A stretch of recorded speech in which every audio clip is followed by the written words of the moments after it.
Good morning, everyone, and welcome to day 9 of this public hearing. Mr. Alton. Thank you, Chair.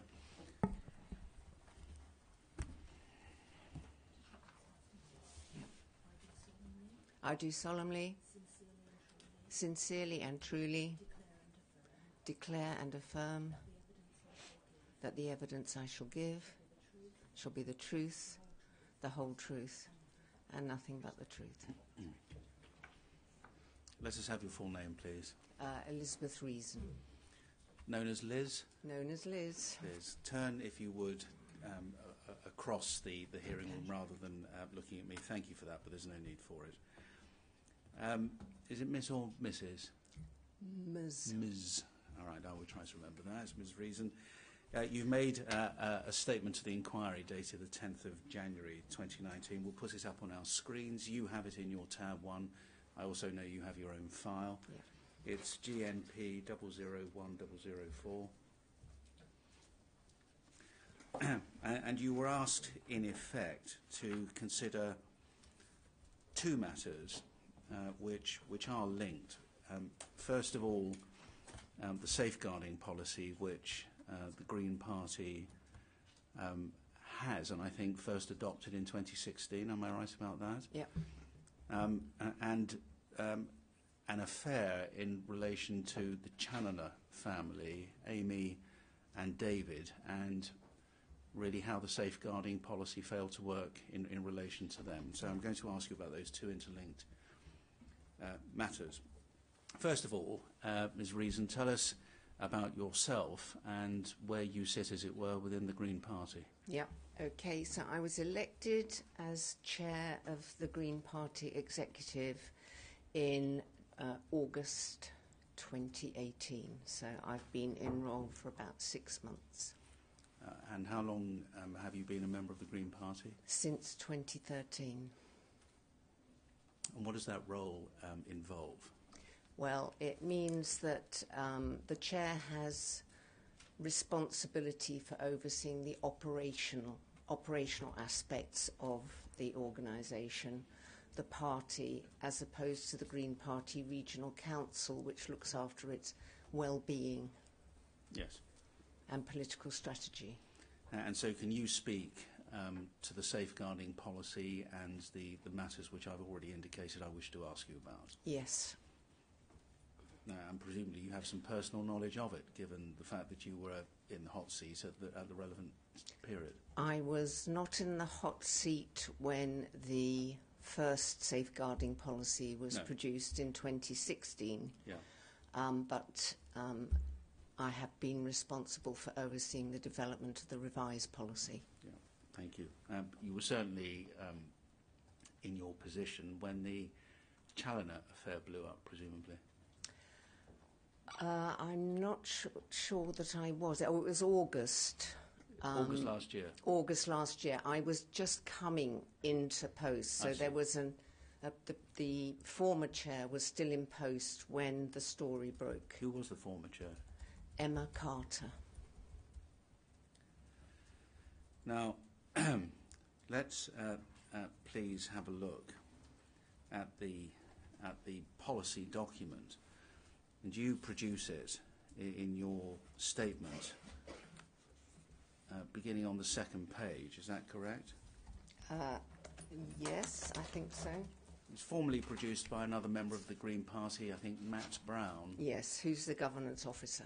He's the governance officer, but this is the document, and therefore it's the second page. It's just been copied and pasted, as it were, into your statement by the look of it. Yeah.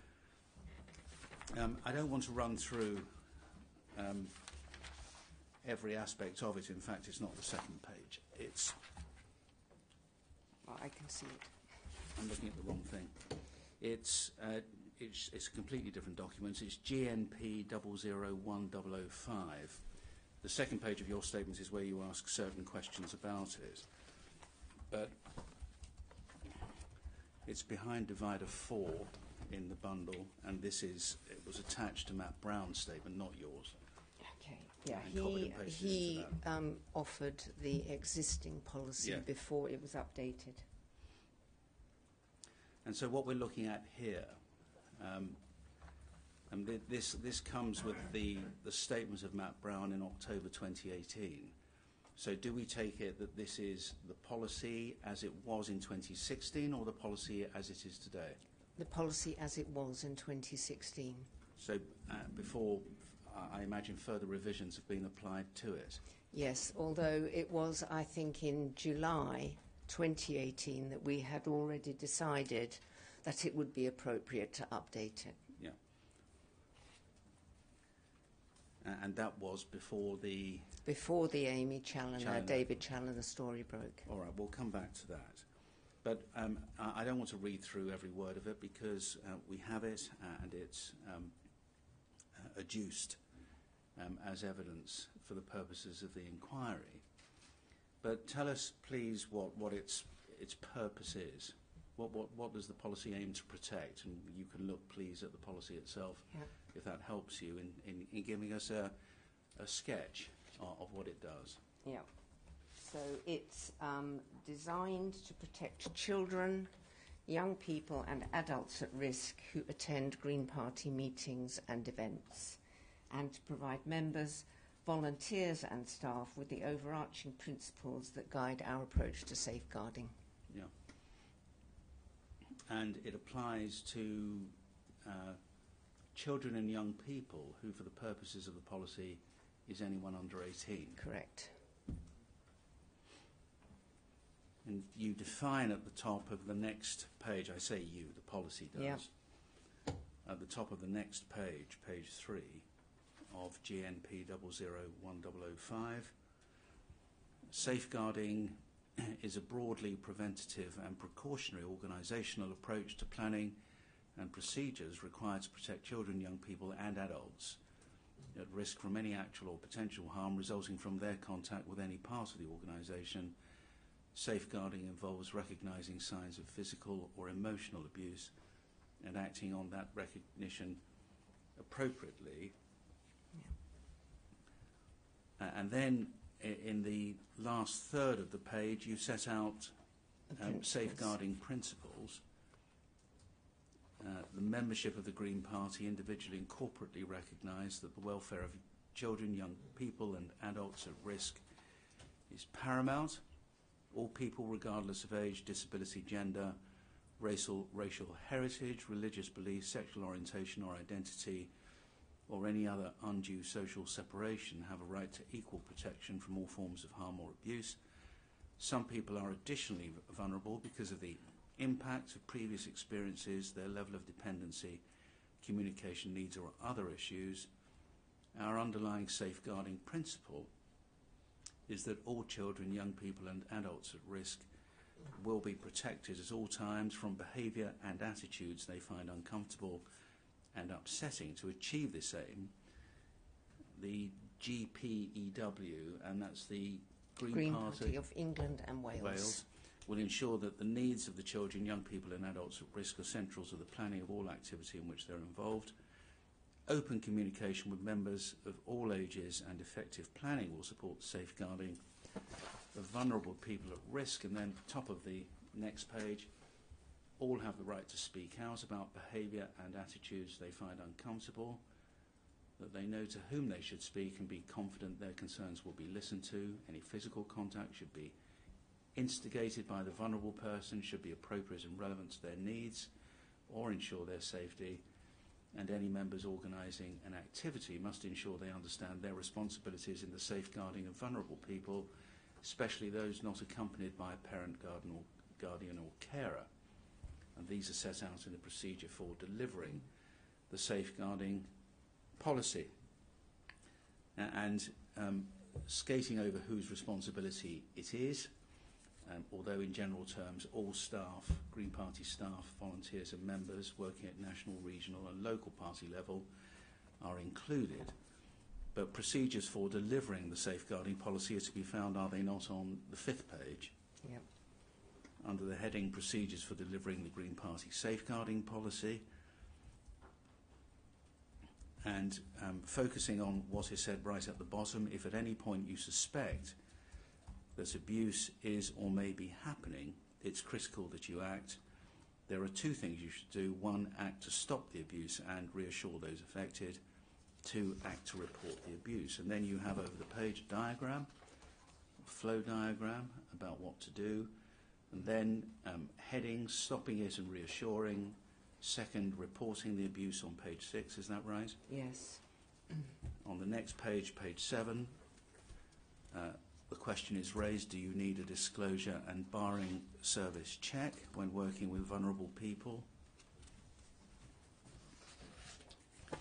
And then if we turn to page 9 of the document, there is a form for reporting abuse. Yes. Now, do you happen to know, this was adopted in 2016, was this the first time the Green Party had any policy of this nature? I believe it was, though I can check with the office as to whether we had anything before that. Who drafted it?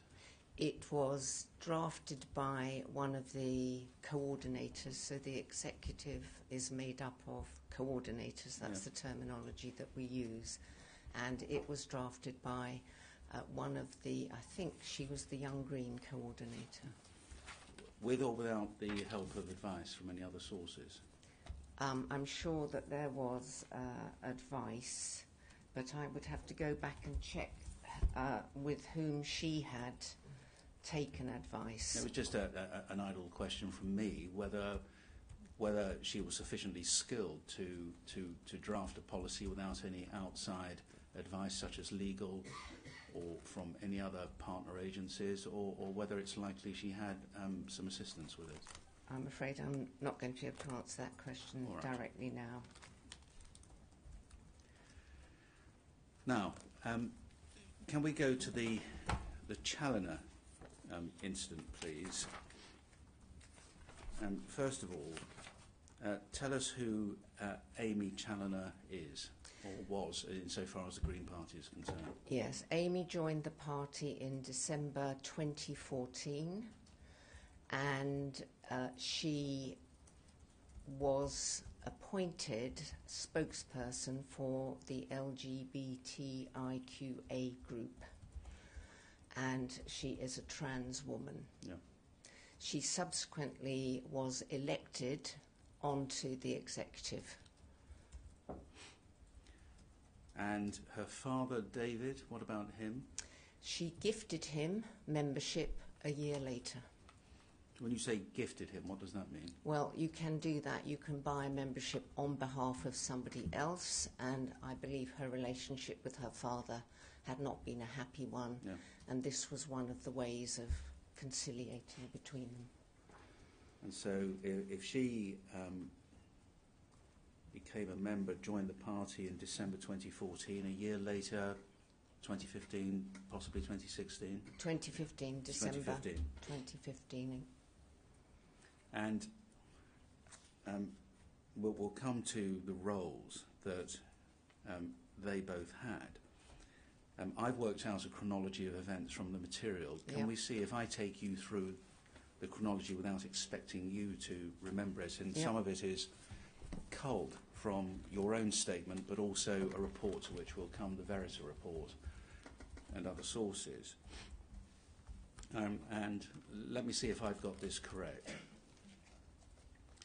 David Challoner was charged in November 2016, so a year after, a good year after, presumably, he became a member of the party, with a series of serious sexual offences. Is that correct, as regards a 10-year-old girl? Correct. And perhaps we can put up, we'll come back to it, the Verita report, GNP 001003, page 7. And the Verita report is the party instructed Verita to look at all the processes and what happened and to make recommendations. Yes, correct. And so this is part of the executive summary, but just looking at the chronology at the foot of the page, David Challoner charged with 22 serious criminal offences, including taking indecent photographs, false imprisonment, rape and sexual assault of a child, assault by penetration and assault causing actual bodily harm, and the date of charge, I think, is what that sentence means, on the 5th of November 2016. Yes. All right, well, we can keep that report up because we'll come back to it. Amy, David Challoner's daughter, she was selected in April 2017 to be the Green Party general election candidate for Coventry South. She was. So that's the year after her father is charged with those offences. And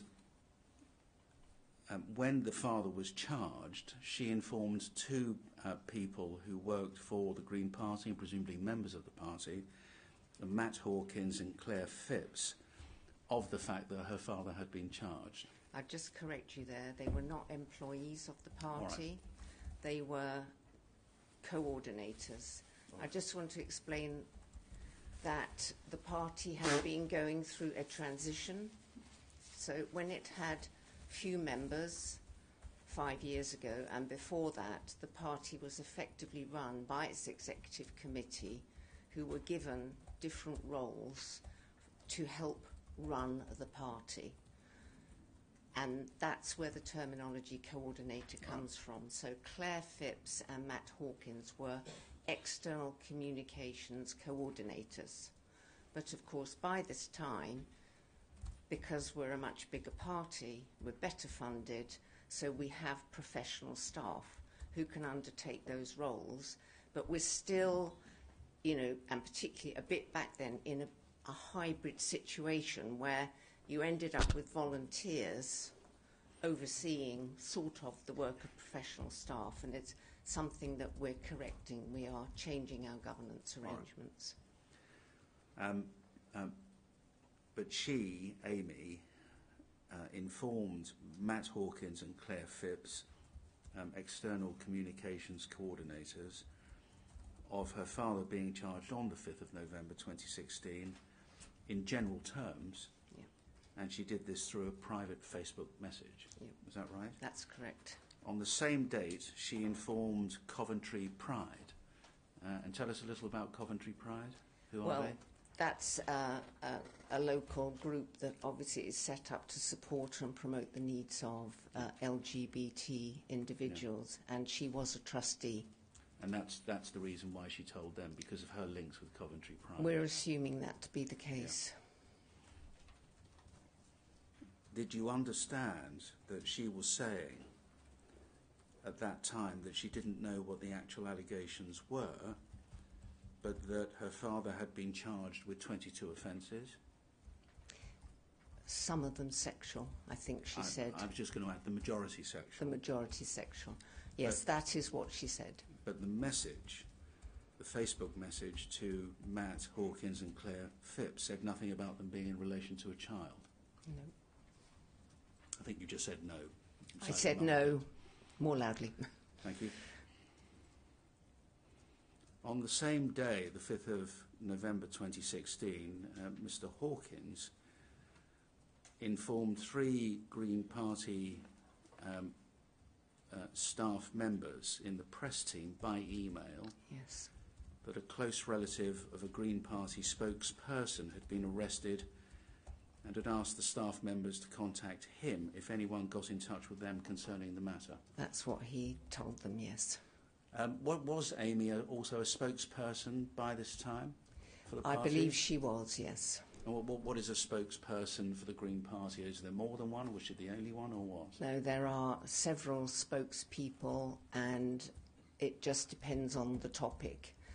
It's the equivalent of being, you know, your front bench shadow equivalent.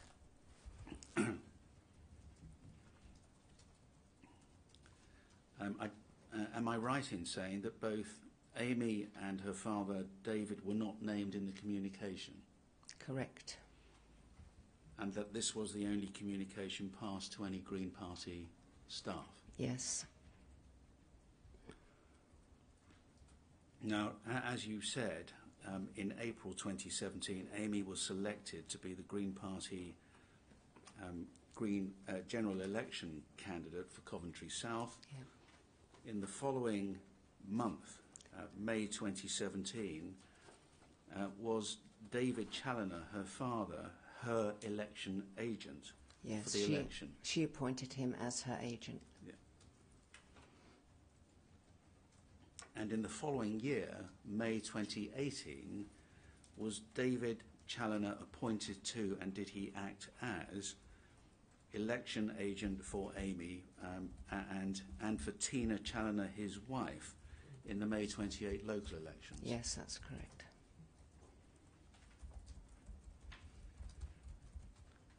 In June or July 2018, was Amy selected as a candidate for deputy leader of the Green Party? She wasn't selected. She put herself forward as a candidate. And then the very next month, August 2018, David Challoner was convicted of the offences, Yes. which I have listed in general terms, and he was sentenced to 22 years imprisonment. He was.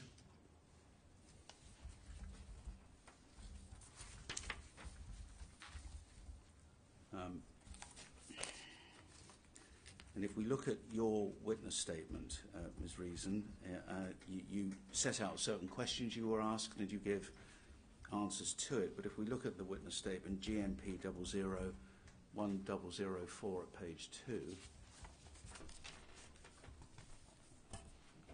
under the first paragraph, you say no members of Green Party staff were aware of the investigation into David Challoner. Yeah. They were only informed after David Challoner's conviction in August 2018. Do you remember how the information came to their knowledge? Was it because of publicity or for any other reason? This was the private Facebook message that Amy gave them.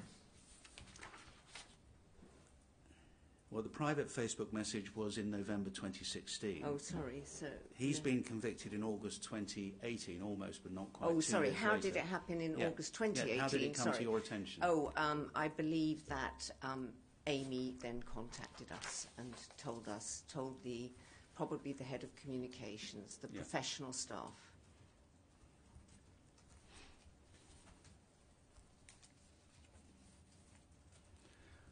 If you go, please, to, in your bundle, you may have this elsewhere, but let's just look at some of the publicity that arose as a result of the convictions. I think it's right to say there was no publicity beforehand. There was none, as far as I'm aware, no. But if we look, and we can put up on screen tab 5, to begin with, INQ 004081.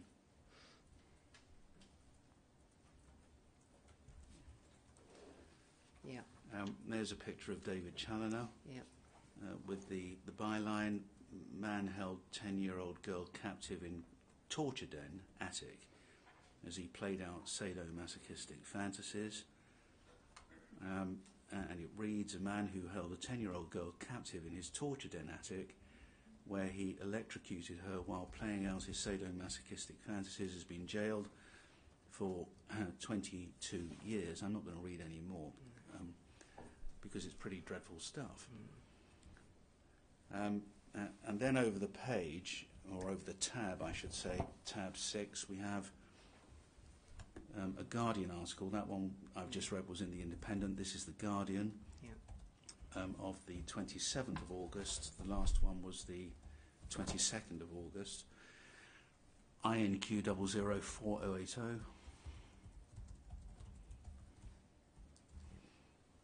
And that's Amy. Yes. With the heading or the headline, Green's rising star quits deputy leader race after father jailed for rape. And just reading perhaps the first paragraph or so. A rising young member of the Greens has pulled out of the race to become the party's deputy leader after her father, who was previously her election agent, was jailed for abusing and raping a child. Amy Challoner, the Greens' equality spokeswoman, who was among the front runners in the leadership contest, said she'd had no idea about the crimes but was withdrawing to prevent the election process becoming dominated by what my father has done. And then it adds, Challoner, 50, was jailed for 22 years last week after being convicted of torturing and raping a 10-year-old girl in the attic of the family home in Coventry. He'd served as Amy Challoner's election agent when she stood in the 2017 general election and in the local elections in May this year after his arrest. Now, if we go back to your witness statement, please, GNP 001004, page 3, under your paragraph 3. So it's the second page of your witness statement in relation to what actions were taken.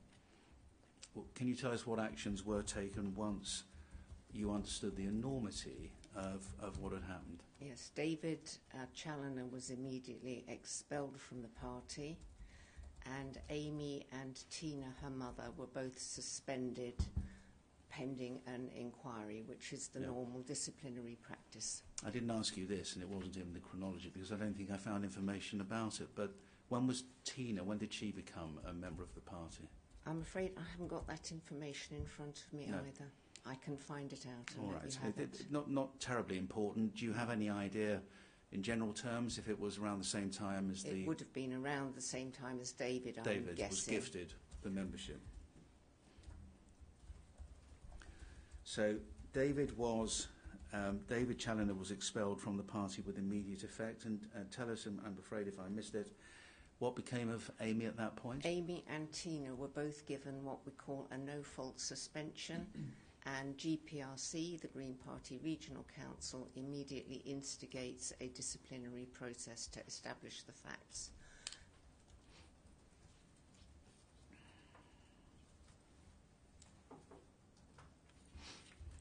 And what happened in that disciplinary process? Amy resigned before the disciplinary process got underway. And resigned when, do you remember? I don't want an exact date, but how long after the disciplinary process? Very soon after. And the mother, what about her? I'm afraid I don't know when the mother, what happened to Tina. I'll establish it and let you know. That's very kind of you. Paragraph 5, there's another twist, because was it discovered that Tina Challoner, who was standing in the local elections in May 2018 as a councillor in the Binley and Willenhall ward in Coventry, had been a witness for the husband during the course of his trial? Now, of course, she stood for the elections in the May. The trial was clearly in the August, so that post-dated her standing in the local council elections. But would that have been something that had troubled the party and the executive in particular if it had been known about? Had it been known about, absolutely. We have dealt with a number of cases over the years where you can see that we immediately take prompt action when something is brought to our attention. But we really had no idea what was going on here, and neither apparently did the Coventry party.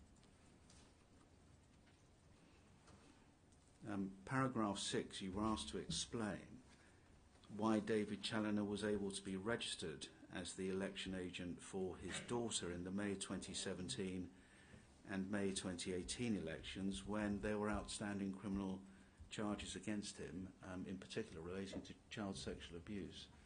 The decision to appoint David as her agent was Amy's, and Amy's alone. And so if she hadn't disclosed the full detail to the party, and what she did disclose, if that had been perhaps notified in a different way to others, rather than just the press office, then are you saying events may have taken a different turn? Yes. When you sign up as a candidate, you are required, or you sign something which says that you are revealing anything that may cause the party difficulty, but she signed without revealing these issues. And would that have been the position in the May general election of 2017 and the May 28 local elections? Yes. So she would have been expected to sign a full and complete disclosure form indicating any areas which the party ought to know about may presumably cause political embarrassment or other difficulty. That's right. And she was silent on both occasions. We ask people, if need be, to ask us if there is something in their background or life that may cause problems, but she didn't choose to do that either. Yeah. Which rather suggests that her ambition got in the way of doing the right thing. It does suggest that. In relation to the Challoner affair, has the party received internal or external complaints about that matter from party members or others? I don't know how many people were approached the party to ask what was going on, Yeah. or to say that it had upset them. And to be honest, I think that us commissioning the Verita report made people feel comfortable that we were dealing with it in an appropriate way. But up to that point, were there complaints either internally or externally about what had happened? And perhaps... Not that I'm aware of. You're not aware, so you're not even aware if people may still be complaining about it?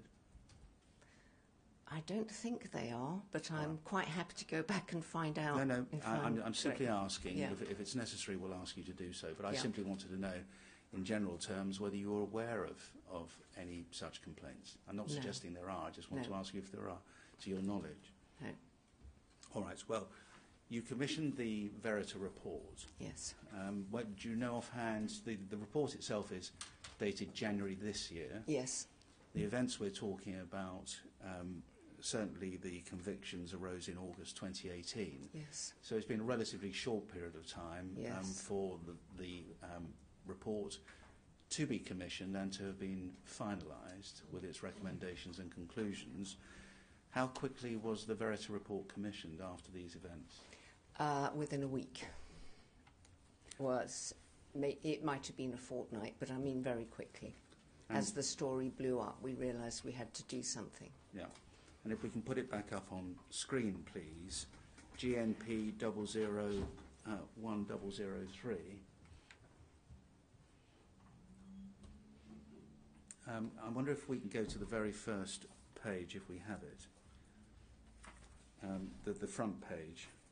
Because there we can see its title, Verita Improvement Through Investigation, Independent Investigation into the Green Party's Actions, following the allegations and charges brought against David Challoner, a report for the Green Party of England and Wales, January 2019. Who are Verita as an organisation? I mean, maybe the clue's in the name, but who are they? Yeah, they're a very reputable organisation that undertake inquiries of this sort and have legal counsel that assist. Obviously, I'm not going to go through all of it. It's now adduced into evidence, all of it, but you'll confirm, as reason, that it runs, including appendices, to 80 pages, Yes. 80 pages. If we look on page 2, they tell us a little about themselves, who the authors are: Kieran Seal, David Scott and Lucy Scott Moncrief, if my memory serves me. A solicitor? I wouldn't like to say. Sorry, I don't know. Verita is an independent consultancy that specialises in conducting and managing investigations, reviews and inquiries for regulated organisations, and it gives the limitations on the further use of the report with details about the organisation. And then on page 3, forgive me, we see its content, introduction, terms of reference, the executive summary, and then the other chapters, chapter 9 in particular, conclusions and policy and procedural issues arising, and then the appendices of which I've made mention.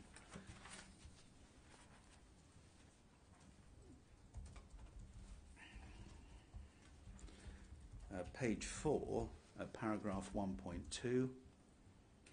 Nick Martin, the chief executive of the party, asked Verita to conduct an independent investigation in September 2018.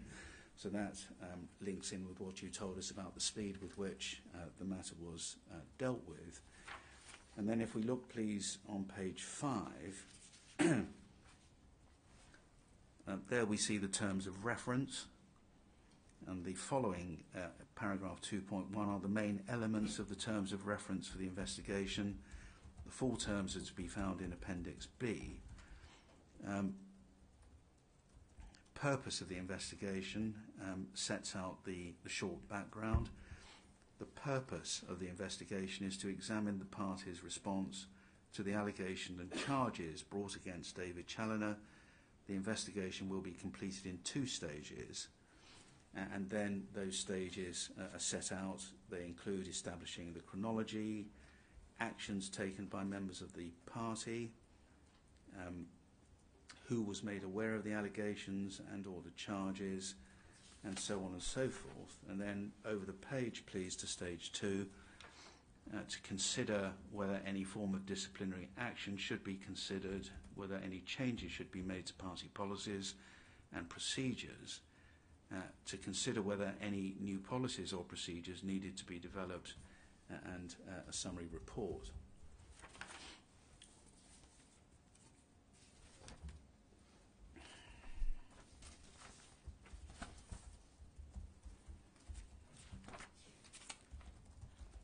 Page 8 sets out really the chronology of matters in relation to David Challoner once he was released on bail in paragraph 3.9 under the heading The Charges. Paragraph 3.10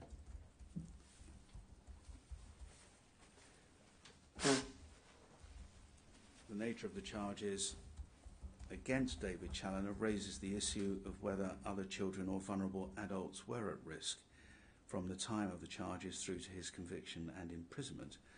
This type of concern is generally referred to as safeguarding. Although legislation and policies relating to safeguarding can be complex, in this context it amounts to a simple question: is any vulnerable person at risk? In this report we use the term safeguarding to mean the general responsibility of every citizen to protect vulnerable people. As I say, I'm not going to go through it all, but I'm just going to select a couple of pages.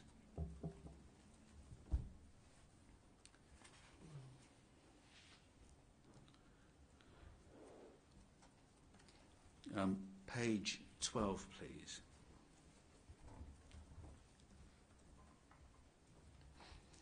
If we look at paragraph 3.27, reasons for informing the party, many of the people we spoke to during the investigation raised the fear of adverse publicity as a major concern. Was that of concern to you when you read the report, that in effect people were more worried about the risk of adverse publicity than they were to the vulnerabilities of children who, as earlier pointed out in the report, might still be subject to abuse by David Challoner, presumably while he was on bail awaiting trial? I think it's fair to say that the party was concerned about reputational risk. We do take safeguarding seriously, and I don't think that we made a connection between David Challoner and young members or those who are vulnerable in the party itself. Yeah. So what I think you're saying is that because, albeit he was an election agent and a member of the party, if anybody had applied their mind to the possibility of whether he was continuing to abuse a child or children whilst he was on bail, that had no reference to the party, and if it was occurring outside. Do you think that is what I think we assumed, yes. Do you think that was, looking back, a legitimate approach?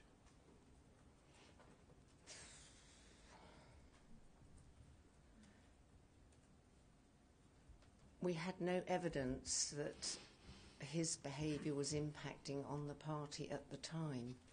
Yeah. Perhaps with our new safeguarding procedure, if anyone in the local party had any concerns, they would raise them up to the National Party, which in the previous safeguarding policy was not a requirement, I think. So the thought processes were geared towards what's going on within our organisation, albeit David Challoner had been a member of your organisation. Yes, I think the response was at the national level rather than thinking Yeah. down at the local party level. At 3.28, we reviewed the party's safeguarding policy and procedures. We found that the party members we interviewed had a low level of awareness of safeguarding issues and risk. Did that tend to suggest a low level of awareness means that some probably didn't even know that there was a safeguarding policy? The safeguarding policy that we had approved in 2016 was put on the members' website, but we did not have a system of ensuring that that filtered down to the local party.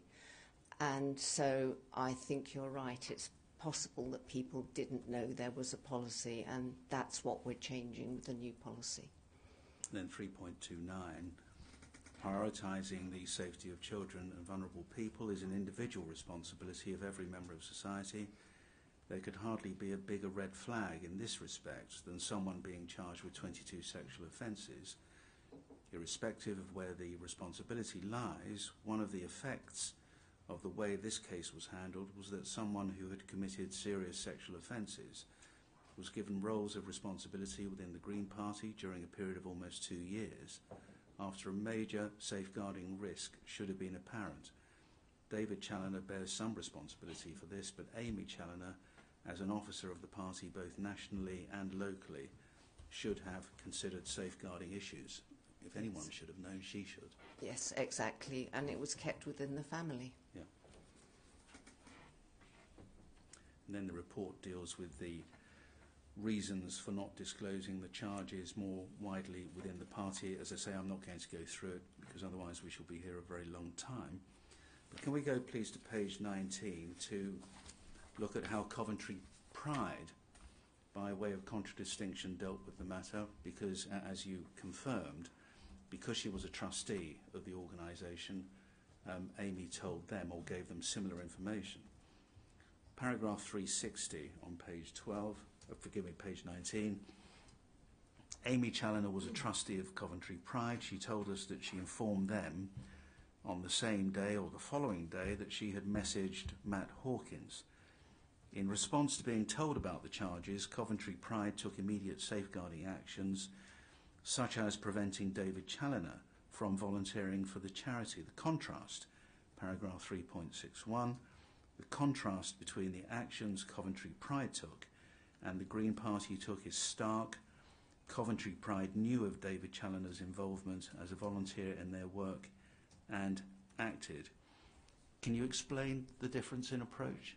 What we haven't been told is how much Amy told Coventry Pride. Yeah. Perhaps if she told them as little as our coordinators were told, they might not have reacted. Equally, this was a local organisation, a local party, and it could be that the reaction, therefore, was more robust. Yeah. I think paragraph 3.62 may assist. In this regard, members of the Coventry Green Party knew locally of his membership and his involvement in party activities, while people in the National Party knew about his arrest and charges. However, party members in Coventry were not informed of the charges against David Challoner and were unable to take action. It's a case of not joining the dots, yes, by the look of it.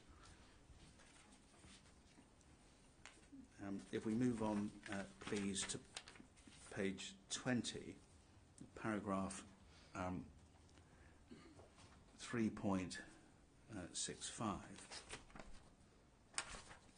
And this is, if we go back, please, I'm sorry, if we just go back to page 19, we see that's where the conclusions begin. Within, I think, the executive summary, roles and responsibilities within the Green Party, and then there's a reference to the Code of Conduct on page 20. What is the Code of Conduct? What does it relate to? It sets out the behaviours that are expected of all members of the party and to which they will be held if there are issues.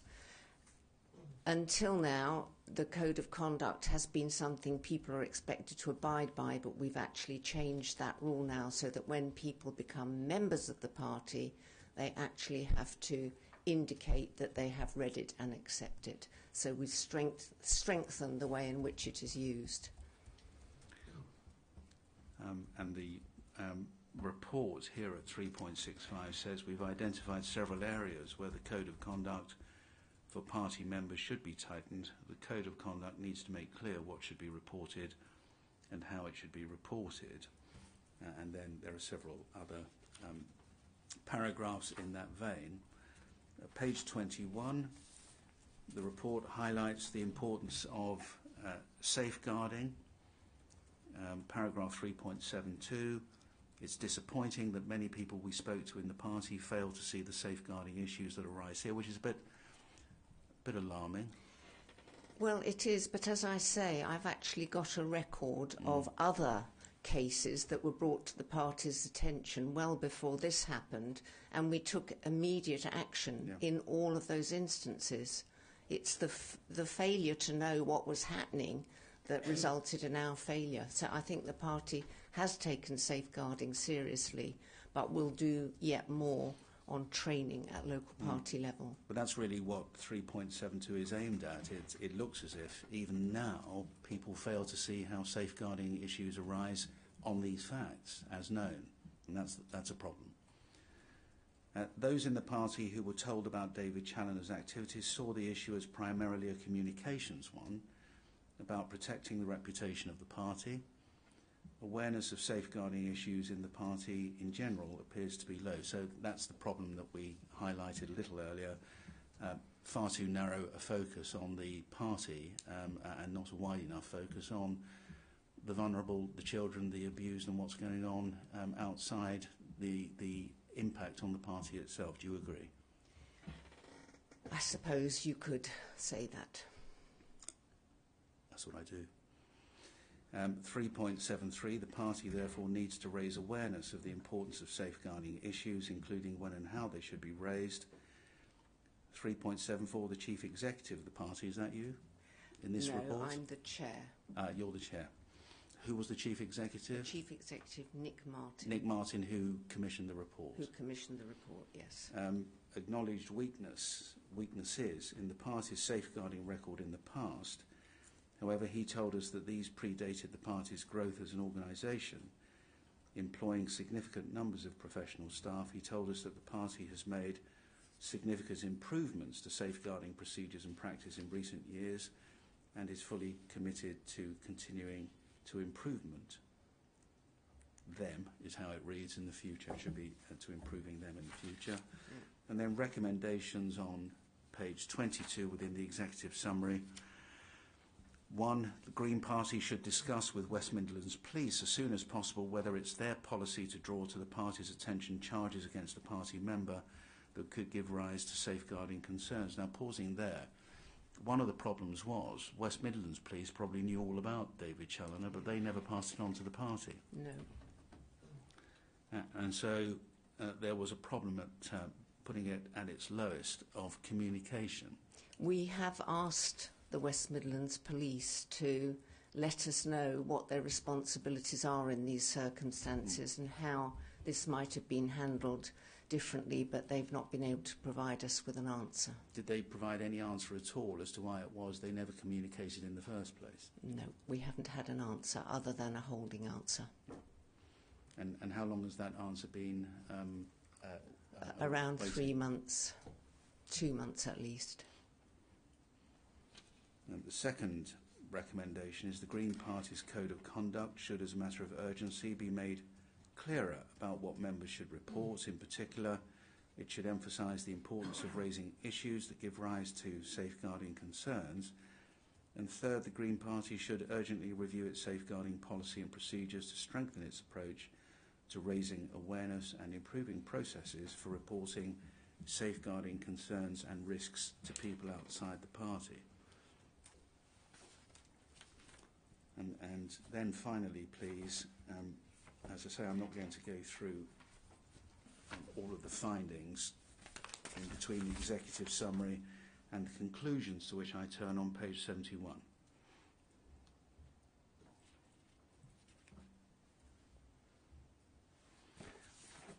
And in effect, over these 3 or 4 pages, the report expands the conclusions within the executive summary and sets out similar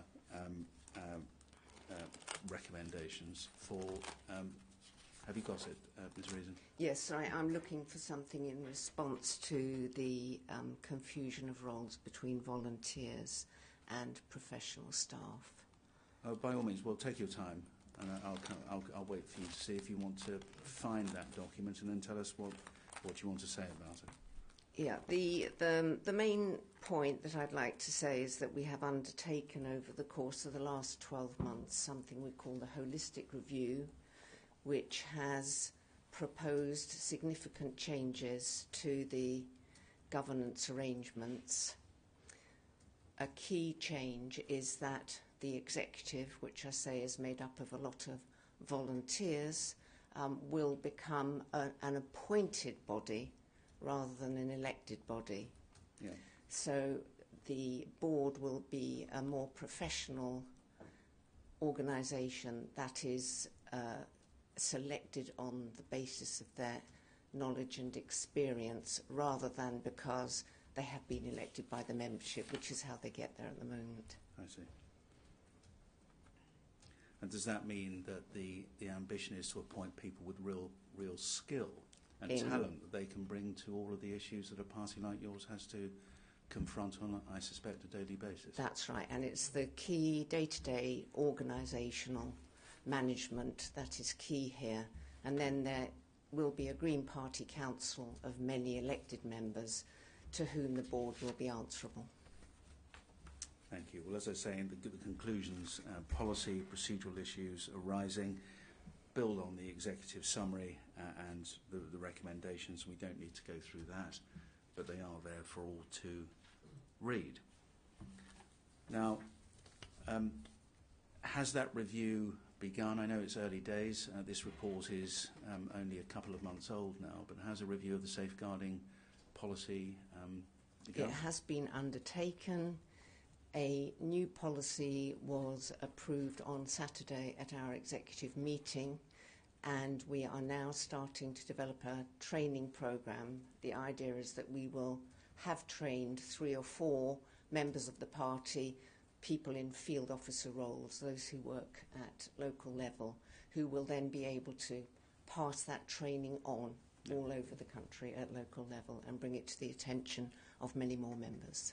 Yeah, and what about the issue you mentioned earlier, the failure by Amy to make appropriate declarations? Has that been beefed up a little? Yes, we've strengthened the candidate statement, what people are expected to tell us of any issue that may arise which would cause a problem for them or for the party. No. And is there a strengthening of disciplinary procedures? Will that follow as a result of the revision of these policies? The disciplinary procedures were introduced in 2016, and we have a disciplinary committee, a disputes resolution committee, and a referral group that decides actually which direction complaints should go in. So that has now been operating for over 2 years and is probably going to undertake a review of its effectiveness. But it seems to operate well at the moment. Let's just look, please, to see what you had to say in paragraph 9 of your, forgive me, witness statement, GNP 001004 at page 4.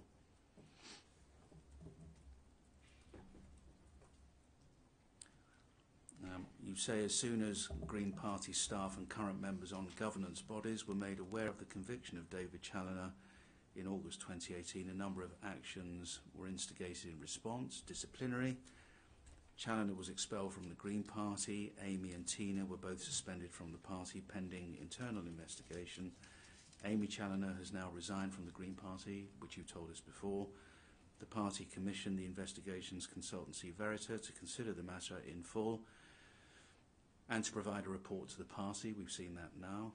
Safeguarding. The Green Party's safeguarding policy adopted in 2016 and previously sent to the inquiry is being reviewed. This review will take recommendations from the Verita inquiry into account, along with recommendations commissioned from an external safeguarding consultant. So you've actually taken somebody from outside to help you with the safeguarding policy as well. Spokespeople, the Green Party has started a review of its system for appointing and managing spokespeople. Again, I think you've told us that. And then guidance to candidates. The Green Party has prepared new guidance for all Green Party candidates in local and national elections, stressing that all potential criminal matters involving themselves or family members should be reported in full to the party at once. This guidance provides examples of matters that should be declared. Have things moved on from even this since you've written the statement? Yes, I can say, first of all, on the spokespeople inquiry, that is nearing its end, and we've come up with a lot of recommendations. But already, at the end of 2017, we had developed a code of conduct for spokespeople, which they are all required to sign, and all our spokespeople have now signed that. And should anything occur that causes the party concern, they can be summarily dismissed from their role. But that's actually been going on for quite a while. And I think you said only as recently as last weekend you signed off the new draft policy. Yes. Yeah. All right. Finally, this, please, Ms. Reason. You've been asked to consider an email. Yeah. And I'm going to invite you to look at either, if you've got it in your file, it's behind aisle tab 3, GNP 000016. And we'll see at the foot of this email chain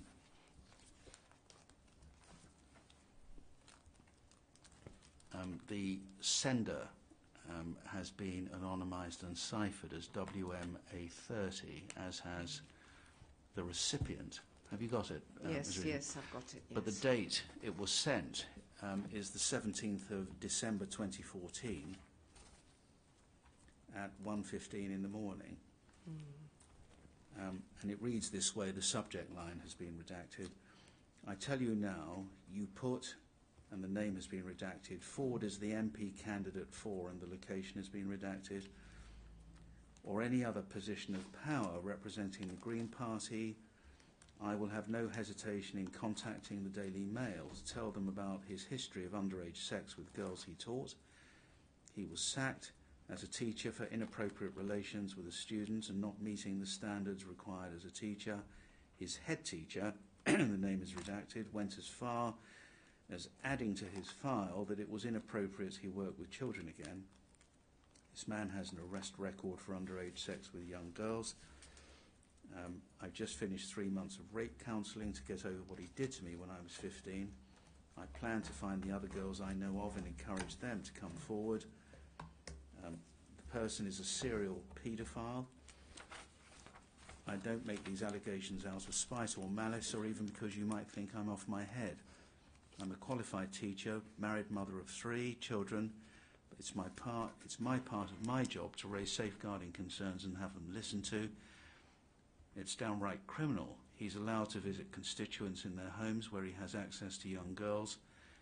He can ban me from posting on his Facebook page all he likes, but I will not be silenced over this. The police might not have been able to have charged him, even though I have his Facebook confession and apology for what he did to me all those years ago, but I will not stay silent over this. He can't stand as an MP. It's morally wrong, and I intend to seek justice in the civil courts for what he did to me. The Green Party are complicit. You already know about the allegations, which is why he was discreetly deselected as deputy leader. You won't respond, but I don't mind. The fact this email leaves a digital footprint will prove you were made aware. If you choose to do nothing, so be it. I'll still oppose his selection. And there appears to be the next day, just halfway up the page, an email which is passed on. So it's forwarded on to somebody called Chris Luffingham. Here's that email. Contacting the Daily Mail is what she said she'd do, and one thing I remembered incorrectly, it says arrest record, not conviction. Do you know anything about this? This came as a complete surprise to us, I have to say. I know that Adam Stacey was the membership officer at the time, and that Chris Luffingham was one of two executive directors.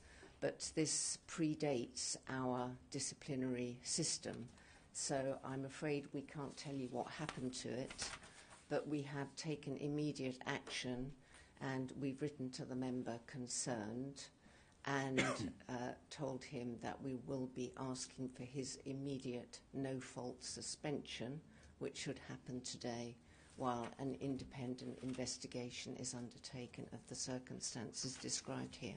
And you say in paragraph 8 of your statement, we don't need to go back to it, you couldn't even find the record of this email on your system? No, and we do have an enormous number of records on our system. Yeah. Or of action taken as a result at the time, and you say certainly at the date of the witness statement that you were conducting further inquiries. You've told us what they are.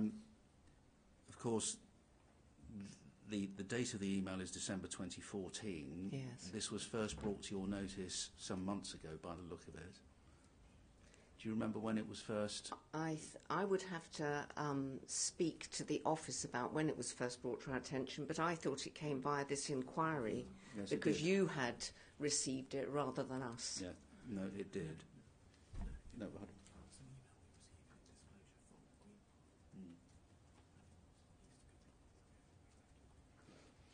I'm told, in actual fact, and I think the clue is given by the reference at the bottom, GNP, that it was an email received from the Green Party itself. You say in your statement you can't find a record of the email on your systems, but I'm given to understand that it came from the Green Party itself, and that the inquiry wrote to the Green Party a couple of months ago about what was happening about it. I'll have to go back and come back to you with another reply.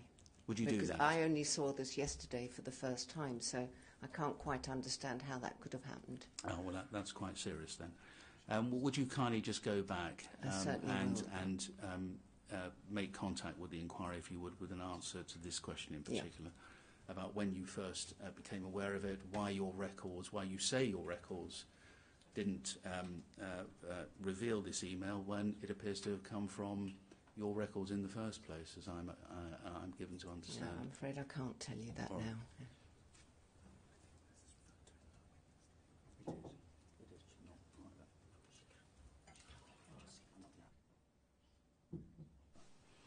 All right, well, thank you very much, Ms. Reason. I'll see if the chair and panel have any questions. We have no questions. Thank you, Ms. Reason. Okay, thanks. Thank you very much, Ms. Reason. As I say, if you would kindly just try and bottom out for us whether this did come from your records, which appears to be the case for the reasons I give, and the fact that the inquiry wrote to you, I'm told, a couple of months ago about what was being done about it. It's alarming that you've only discovered this yesterday. Yes, I would be alarmed, but that may be my fault rather than the fault of the party. Let's find out what the position is. Thank you very much.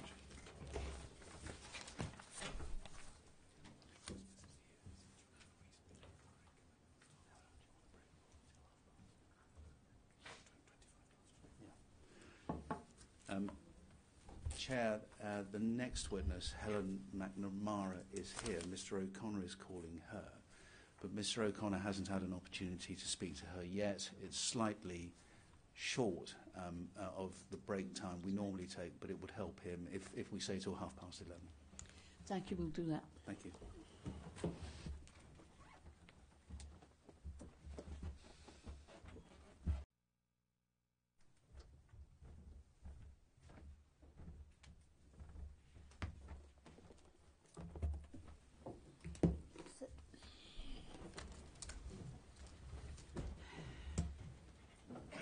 Chair, our next witness is Ms. Helen McNamara.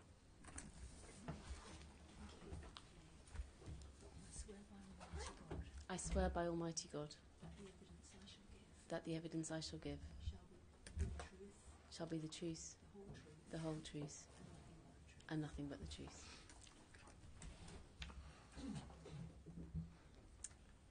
Could you give your full name, please?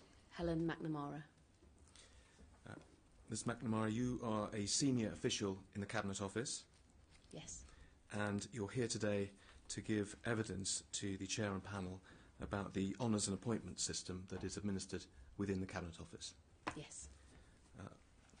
I think it's fair to say it's not a particularly peaceful week in the Cabinet Office this week. That's also true. So we're very grateful for you coming today. Now, to be more specific, one of the issues of public concern that the inquiry is addressing in this investigation is how the honours and appointment system responds to allegations of child sex abuse made against those who are being considered for an honour and those who've already been granted an honour. You understand that? I do. And that's going to be the focus of your evidence today. Putting it another way, we will be looking at the processes both for granting honours and also for forfeiting honours after they've been granted. I understand that, yes. And we will be looking at those matters both in terms of the present practice and the past practice. And those are matters that are covered in your witness statement. But perhaps it's important to point out that you, of course, although you have a knowledge and understanding of current processes and you are involved in operating those processes, is that right? The secretariat that work for me do, yes. Yes. Of course, your understanding of what's happened in the past is simply based on documents that you've read. That's right. And so to that extent, you are a corporate witness who is simply here to assist the Chair and panel in interpreting the documents that we all have available to us. Yes. As I say, you've provided Ms McNamara a witness statement to the inquiry dated August last year. Perhaps we could call it up on screen, please, and I think it's behind tab 1 in the bundle that the Chair and panel have and also that you have. It's CAB 4040. Is that your statement, Ms McNamara? It is. And as I say, in it, you give a detailed summary of the working of the honours and appointments system. Yes. Chair, may we adduce that statement in full as a corporate statement for your use? I also invite you, Chair, to adduce the exhibits to that statement, and we'll be going to one or two of them in the course of Ms McNamara's evidence, but just for the record, those exhibits are CAB 30s 110, 111, 112, 113, 114, 115, 116 and 117. So may we adduce the statement and all of those exhibits? Thank you. Ms McNamara, just a few questions to start with about your role in particular, and perhaps we can look at paragraph 2 of your statement. You say there that you're the Director General of the Private Offices Group within the Cabinet Office, and you've been performing that role since June last year. That's right. And you go on to say that that includes oversight of the Honours and Appointment Secretariat. Just give us an idea of what else it includes, if you can, Ms McNamara. So the running of the private offices that work for ministers in the Cabinet Office. I'm responsible for the Privy Council Office, the independent offices that support government, the Civil Service Commission, the Office of Public Appointments Policy, Public Bodies Policy, and then Propriety and Ethics, which is the Ministerial Code, the Cabinet Manual, Civil Service Code, and adherence to those. So a fair few matters other than honours appointments, but Yes. just coming back to the Honours and Appointments Secretariat, can you just give us an idea in a few sentences of what that organisation is, how many people are within it, and in very broad terms, because we'll be coming back to this, what they do? So the honours system has, it's worth saying probably first, the honours system has an independent oversight. So although the team, the Honours and Appointments Secretariat work for me, the head of the Civil Service has delegated to Sir Jonathan Stevens responsibility for honours policy. The Secretariat run the committees that consider the nomination of honours, and they run the process. So they are responsible for all the information we put in the public domain about how to apply for an honour and honours policy, and they run the process of receiving nominations, supporting members of the public in making nominations, then supporting the committees in the judgments that they come to about whether people should be put forward for an honour or not. So they manage the process from beginning to end, if you like. And just giving us an idea of roughly how many people we're talking about, or is that difficult? Only because it might embarrass me in front of my team. I think there are about 30. Right. Now, you mentioned that the independent oversight. Yeah. Let's just look at paragraph 4 of your statement, please, because I think this is what you had in mind. Yes. You say that currently responsibility for the honours system sits with Sir Jonathan Stevens, who's the permanent Under-Secretary of the Northern Ireland Office. Yes. But he, as it were, has that role because he's been asked to fulfil it by the head of the civil service. Yes, and it's been the case, I think, from the early 2000s that the head of the civil service has asked one of their permanent secretaries, Hayden Phillips was the first one, to oversee the honour system on their behalf. So we have the Secretariat on the one hand, which is within your team, Yes. and then separately we have Sir Jonathan Stevens, and in paragraph 4 that we can see here, he sits on various committees, some of which we'll come to talk about. But what's the relationship then between your Secretariat and Sir Jonathan Stevens and his committees? So the Secretariat supports Sir Jonathan in his role, and then they support the committees. So if you like, the kind of administration of the Honours and Appointments Secretariat and that process is my responsibility because they're the team that work for me. But the policy on honours is done through HD committee, and the oversight of the whole system sits with the permanent secretary. Right. Thank you. Let's move on and just talk a little bit about the honours system in general before we get to the questions of how the honours are approved and checks and so on. We've referred a number of times already this morning to honours and appointments. Mm-hmm. Is there a distinction between those two terms that's important for our purposes? There is. So just to explain that for a moment, so honours, and I'll talk a bit more about how the honours system works and the lists and the committees, are separate from appointments. So appointments are appointments to the House of Lords, and there is a separate organisation that's responsible for those. That's been the case since the year 2000 when the House of Lords Appointments Commission was set up. So appointments to the House of Lords are managed by the House of Lords Appointments Commission, and honours are managed by the Honours and Appointments Secretariat. The Honours and Appointments Secretariat sponsor the relationship the Cabinet Office has with the House of Lords Appointments Commission. So if we are thinking of honours, Yeah. we're thinking of knighthoods, Yes. we are thinking of OBEs, MBEs, CBEs. The lists that are published twice a year that everybody would be imagining, the birthday and the New Year honours, that's what we're talking about. Well, I was going to come to that. That, as you say, that is that's the product, if you like. That's what we all are familiar with, those two lists that are published. You mentioned in your statement that there are occasionally other lists other than at those two times, for example, on a dissolution of Parliament. Yeah. But perhaps let's not concern ourselves with those. Let's just think about those two lists. Those contain awards of honours. Mm-hmm. One might be forgiven for remembering reading at that time also appointments of or granting of life peerages to the House of Lords. But are those part of the same process or not? They're often announced at the same time. Not always, but often announced at the same time, but they're not part of the honours process. And just to finish off that train of thought, we'll come to talk about both the awarding of honours and also the forfeiture of honours. Mm-hmm. You've explained how life peerages appointments are organised by a different system, even if they're announced at the same time. Yeah. The forfeiture, if that's the right word, or the removal of a peerage, is that something that's dealt with within your processes or not? So my understanding is that would be dealt with by the House of Lords. So I think in the 2014 House of Lords Reform Act, there's a reference to the circumstances in which a peerage could be removed from somebody, but the removal of a peerage would be a matter for the House of Lords. Right. So both the granting and, in circumstances, the removal of life peerages is something outside your own process. Well, so the granting of a peerage is the award is still made by the Queen, and the recommendation still comes from the Prime Minister. But the process of deciding whether somebody should be awarded a peerage if they're put through a cross-bench peerage process is done by the House of Lords Appointments Commission. Yes, and that's actually something you mentioned in your statement. Perhaps we can very quickly go to it. I think it was paragraph 17 of your statement, so it's on page 6. If we can blow up paragraph 17. So we see there that this is within the context of a discussion about a committee called the PHSC, which we can come back to.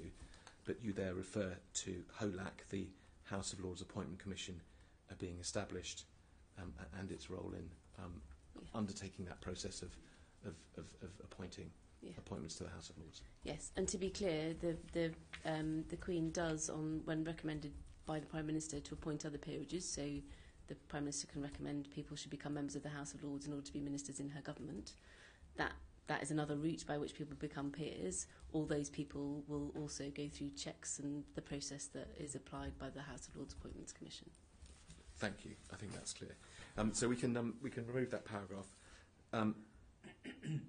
Just going back to those two lists that we were talking about, New Year's and Queen's birthday lists,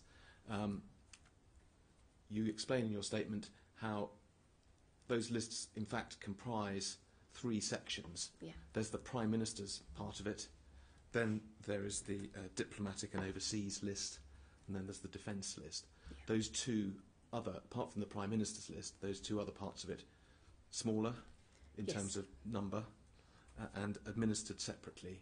That's right. The diplomatic service and overseas list administered by the Foreign Office, Yes. and the defence list administered by the Ministry of Defence. Yes. And you're here to talk about the Prime Minister's list, Yes.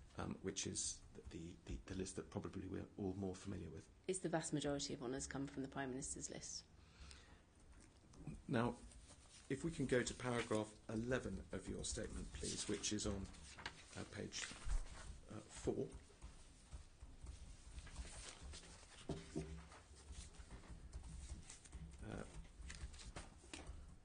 You describe there the UK honours system as the product of several hundred years of evolving tradition, and then you say the sovereign is the fount of all honour. Can you expand on that? So all honours are awarded by Her Majesty the Queen, but as a constitutional monarch, those awards are made on the advice of her Prime Minister. So it's the Prime Minister who, in fact, operates the system. And just going one stage down, how does the process work in terms of running the system on behalf of the Prime Minister?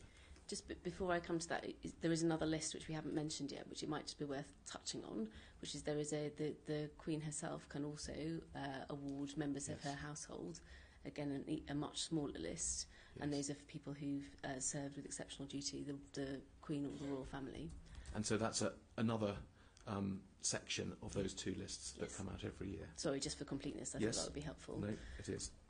So you asked about how the whole system operates. So, I mean, as I said in my statement, the honour system has evolved over time. The modern honour system really stems from 1917 with the creation of the Order of the British Empire.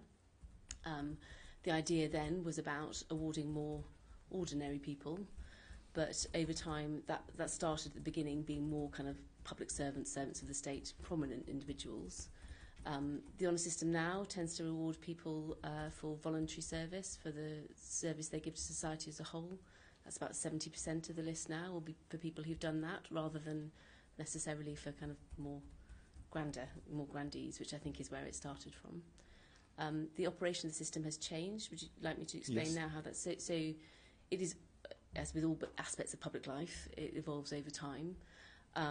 There are 2 significant changes in recent history. So, as you would have seen in my statement and in the supporting materials we provided, in 1993, the then Prime Minister, John Major, announced a set of reforms to the honour system, and that was to try and make the system more open. So that's when you have the first open nominations, clarity around how to nominate people for an honour. And he also ended the tradition of what they used to call automaticity, which is that people would get an honour just because of the fact of them having done a job. That doesn't happen anymore, with the notable exception of judges. Yes. So that we instead, people are all sorts of factors are taken into consideration when a decision is made.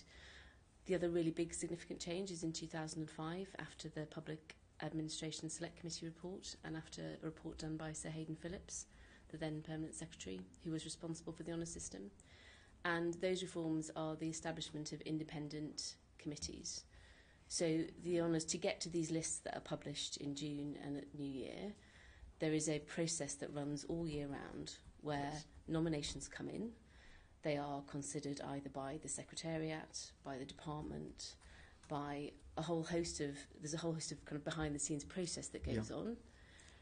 We're going to come to that. Oh, sorry. No, don't worry. I want to come to that process Okay. in a minute. But let's just look, if we can, at paragraph 14 of your statement. So it's the next page on. Just to make the point, just to underline the points you just made, Ms. McNamara.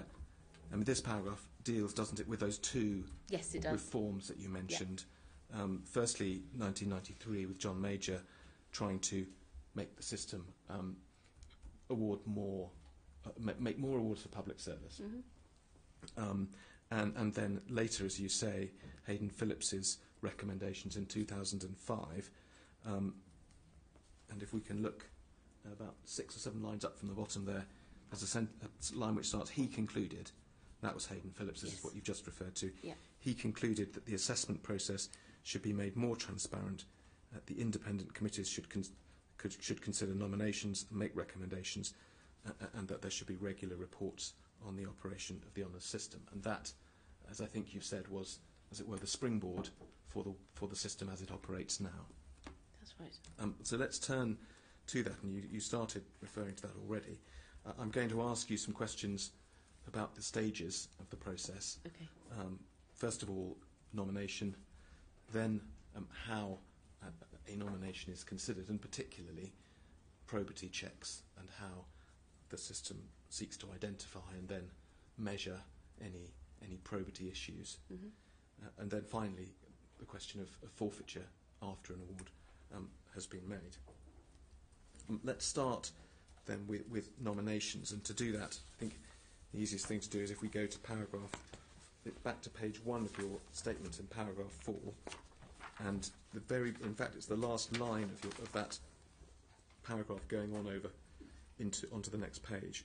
You say here, there are 2 routes for nomination: a public nomination process open to all, and then if we can go over, and nomination by a government department following a trawl of their stakeholder bodies, charities, businesses and so on. So just pausing there, that sort of dual route, and in particular the public nomination, that was the process introduced by John Major that you've referred to. Yes. So if we can just read on, you say nominations go through assessment to verify the claims of the nomination, followed by a sifting process within departments. The strongest nominees are submitted to one of the 9, shortly to be 10, independent honours committees. So are you there describing that's the second route, the process of within a particular government department deciding who to put forward for an honour? So I think there are 2 things to bear in mind. First is the openness of the system, and there is an awful lot of material on the Cabinet Office website about how to apply for an honour and guidance for how to nominate someone for an honour, and then all the support that can be offered. And one of the jobs of the Honours and Appointments Secretariat is to work with members of the public who want to nominate people for an honour and help them to produce these citations. Then, as it says in my statement, government departments will also, in parallel, be thinking about people that they should be rewarded. So a good example of this might be a teacher, for example. So it might be that the Parent-Teacher Association or the pupils of a school use a public route for nominating their teacher for an honour. And then that honour will go into the Department for Education for consideration, and the Department for Education might well have been also thinking about the same teacher or think about other teachers, and it would all come into the same process in the end, but there are different routes. There are different routes in. So whether a nomination arrives through the public route of people just writing in, or whether one way or another it flows through the departmental recommendation, all the nominations end up with your secretariat in the first instance, I imagine. Yes. And that is in order that they can be considered by one of these honours committees, the independent honours committees that you refer to there. Yes, and it's worth saying that government departments do an awful lot as well, so they have their own teams who manage the process from the department's perspective. And we'll come back to talk a little bit more about the committees in a moment, but just to identify the process, that they are arranged by subject area. Yes. and they will consider applications within their subject area, and then final decisions are made by something that's known as the main committee. The main committee, that's right. And that, if we can go to just paragraph 5 of your statement, I think that's what you described there. Is that right? Yes. The honours committees, that's the 9 to become 10. Is it becoming 10 because there's another subject area that's being... It's become 10 because we've split out one committee. I think that's in the evidence we submitted. You've got the most up-to-date list of the committees. Yes. So you described that the honours committees have a majority of independent members who are knowledgeable about the relevant subject areas, the chair of each committee being an independent member. You describe how they're recruited and so on. And then 5 or 6 lines down you say the main committee, consisting primarily of the independent chairs, that's the chairs of each of the subcommittees, meets at the end of each round to scrutinise the whole list before it's submitted to the Prime Minister and the Queen. Yes, scrutinise and agree, finally. Now, as far as probity issues are concerned, are they considered, we'll come to it in detail, but are they considered by the individual committees in the first instance? Yes. They are considered by everybody at every stage along the way, and then there are checks that apply at main committee. Because you say here that the main committee considers any wider probity, propriety or reputation information available, but that's at a fairly late stage. Probity issues, as we'll see, will already have been considered by then. Yes. Let's just have a look, I think, at one of your exhibits, Ms McNamara, just to get an idea of these committees. Can we have a look, please? This is behind tab 12 in your bundle, and for the chair and panel. But for the screen, it's CAB 000110.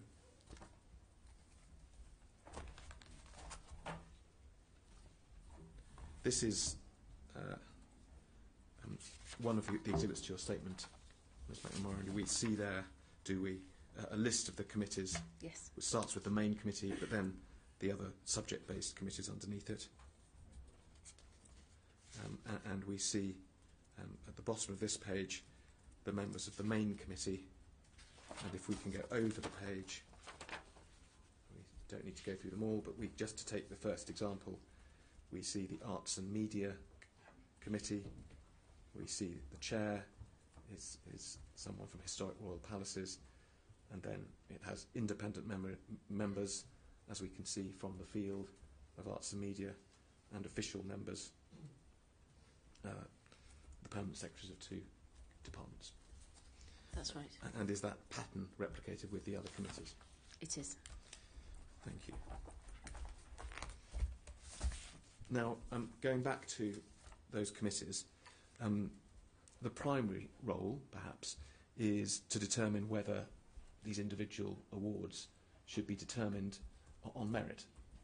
And no doubt they have far more nominations than awards, and so they have to decide who merits the award most. Would that be fair?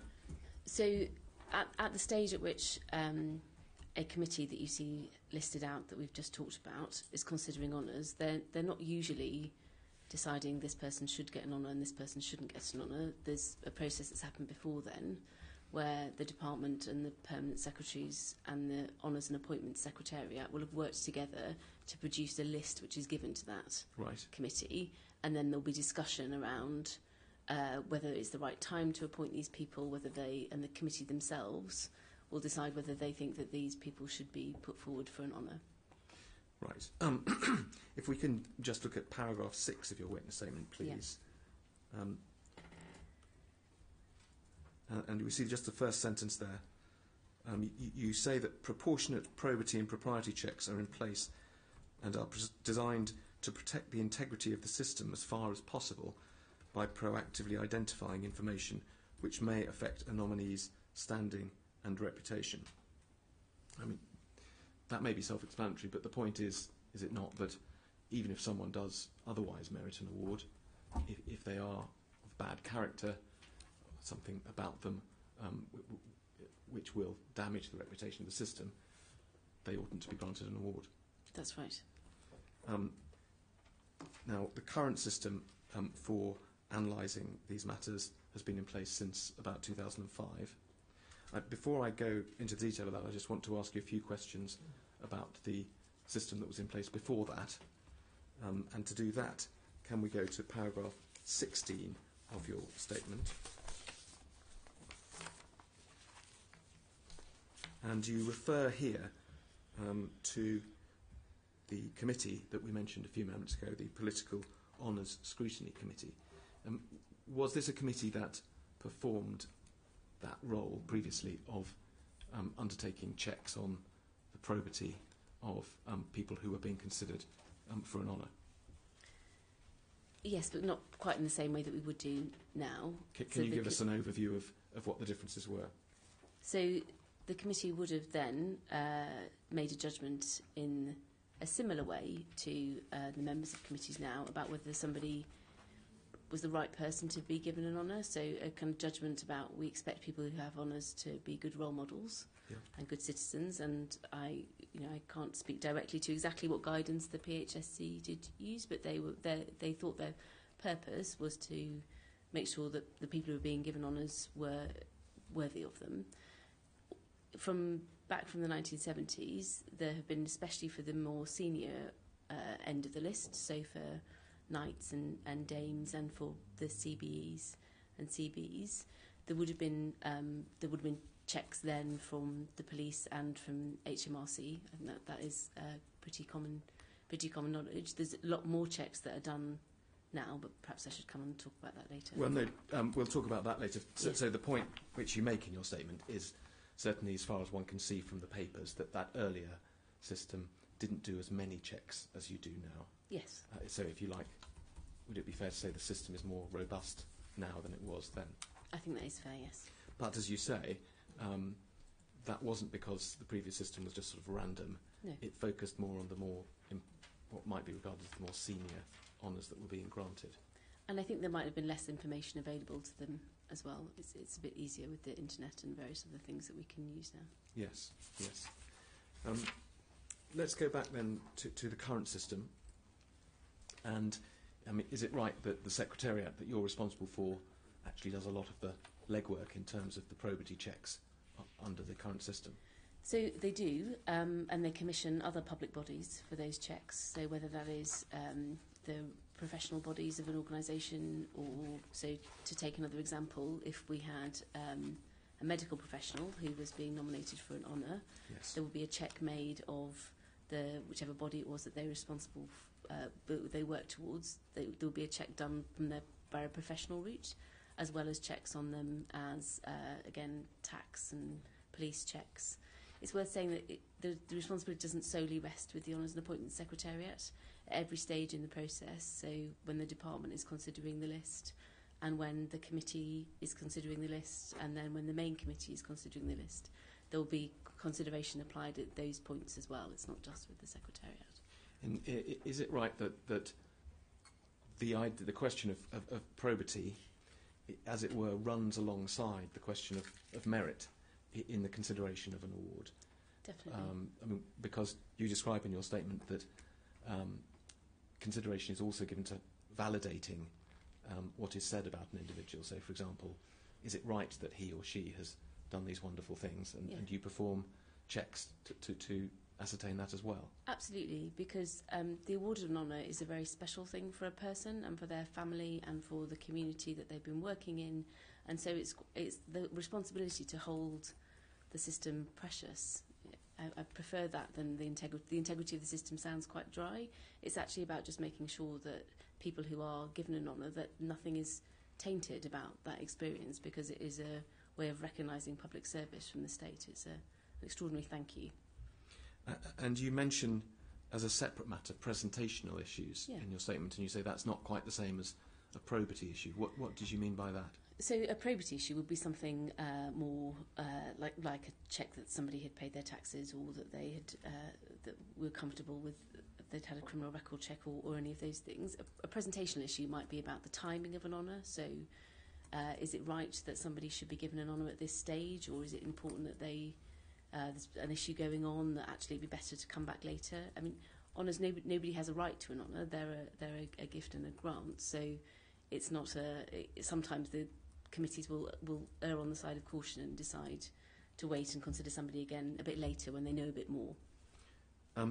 Let's just go back in your statement, please, to page 2 and look at paragraph 7, which is at the bottom of that page. This is where you describe, Ms McNamara, the type of probity checks that are undertaken. And you say that criminal records checks are now carried out on all nominees who are submitted to the Prime Minister and the Sovereign for informal approval, whereas previously only some types of nominee were checked. I don't know if that's a reference to the earlier PHSC point you've already made. Is that right? We may see in the papers later on that for OBEs, not at least at one time, criminal records checks weren't undertaken. But is it the case that now checks are undertaken for all of the honours? That is right, but it is also recent that it's for all of the honours, and sadly it's as a consequence actually of some of the cases that have come through forfeiture, where it's become clear that people who had been given honours, it's those cases that have triggered the need to do checks on the whole list. Right. So that is done in terms of the process. That's when the kind of near final list goes to main.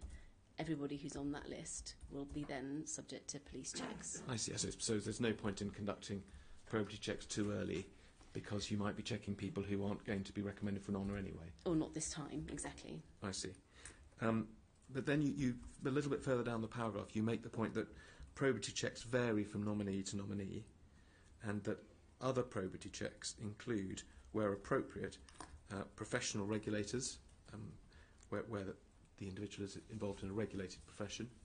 And then you give some other examples, if we can go over the page. Government departments, including HMRC, Charity Commission, and then you say, additionally, open source information, such as the Internet and Electoral Commission records, are checked. And then you give a number of factors which influence which checks might be carried out. We can all see them. The type of service given, the degree of verifiable information that's been provided in respect of a particular candidate, relevant published information, and the level of award proposed. So it seems that it's certainly not a one-size-fits-all approach. That's right. Now, moving on to the question of what is the test? What are you looking for? Is it right to say that isn't, again, a one-size-fits-all question? I mean, overarchingly, it's one-size-fits-all in that it's the point I was making about it's a precious thing to be awarded an honour, and it's important that the honours go to people who merit them. And merit doesn't just mean kind of we need to check whether they've done the thing that they've been nominated and awarded for, but are they the sort of person that we think the honour system should recognise? And that's when this variety of kind of other tests and checks come into play. You mentioned later in your statement the term bringing the honour system into disrepute, but I think you said that was a phrase you preferred not to use. Well, I mean, it's an important phrase, and actually that is we'll come on to talk about forfeiture, and it's one of the things that we do use as a test. I just wanted to make the point that it's not as dry as it sounds. It's about protecting the importance of the honour system and the meaning it has to people who are honoured. Just to give us a bit more examples, if we can go on to the next paragraph in your statement, paragraph 8, you say there's no absolute definition of repute or disrepute, which would bar someone from receiving an honour. You say that past controversy would not necessarily result in disbarment from an honour. A few lines down you say having a criminal record does not automatically disbar a nominee. Can you expand on that? I might use an example for that, if that's. Sorry? I might give you an example Yes. for that, if that's okay. So we had a recent on one of the recent honours lists. There was a young man who had been in a criminal gang when he was younger, and he'd turned his life around and was in fact devoting his time to try to work with other young men who he felt were at risk of being in a similar situation. So he had a criminal record, but what he had done with his life subsequently was an extraordinary bit of public service. So, I mean, like all public servants, we're bound by the Rehabilitation of Offenders Act anyway, but there are also cases where somebody might well have committed a crime, but then what they subsequently go on to do ought to be recognised as an extraordinary thing. Right. I was just going to ask you about that. You say that in your statement we can see here that each case is considered with reference to the Rehabilitation of Offenders Act, Yes. but the Act is applied, is it? I mean, Yes. if a conviction is spent, then you don't take it into account. So I think it would depend on what the conviction. Well, if a conviction is of a particular severity, then Yeah. it won't be spent. Sorry. But if it is spent under the Act, then it's disregarded. Yes. Yeah.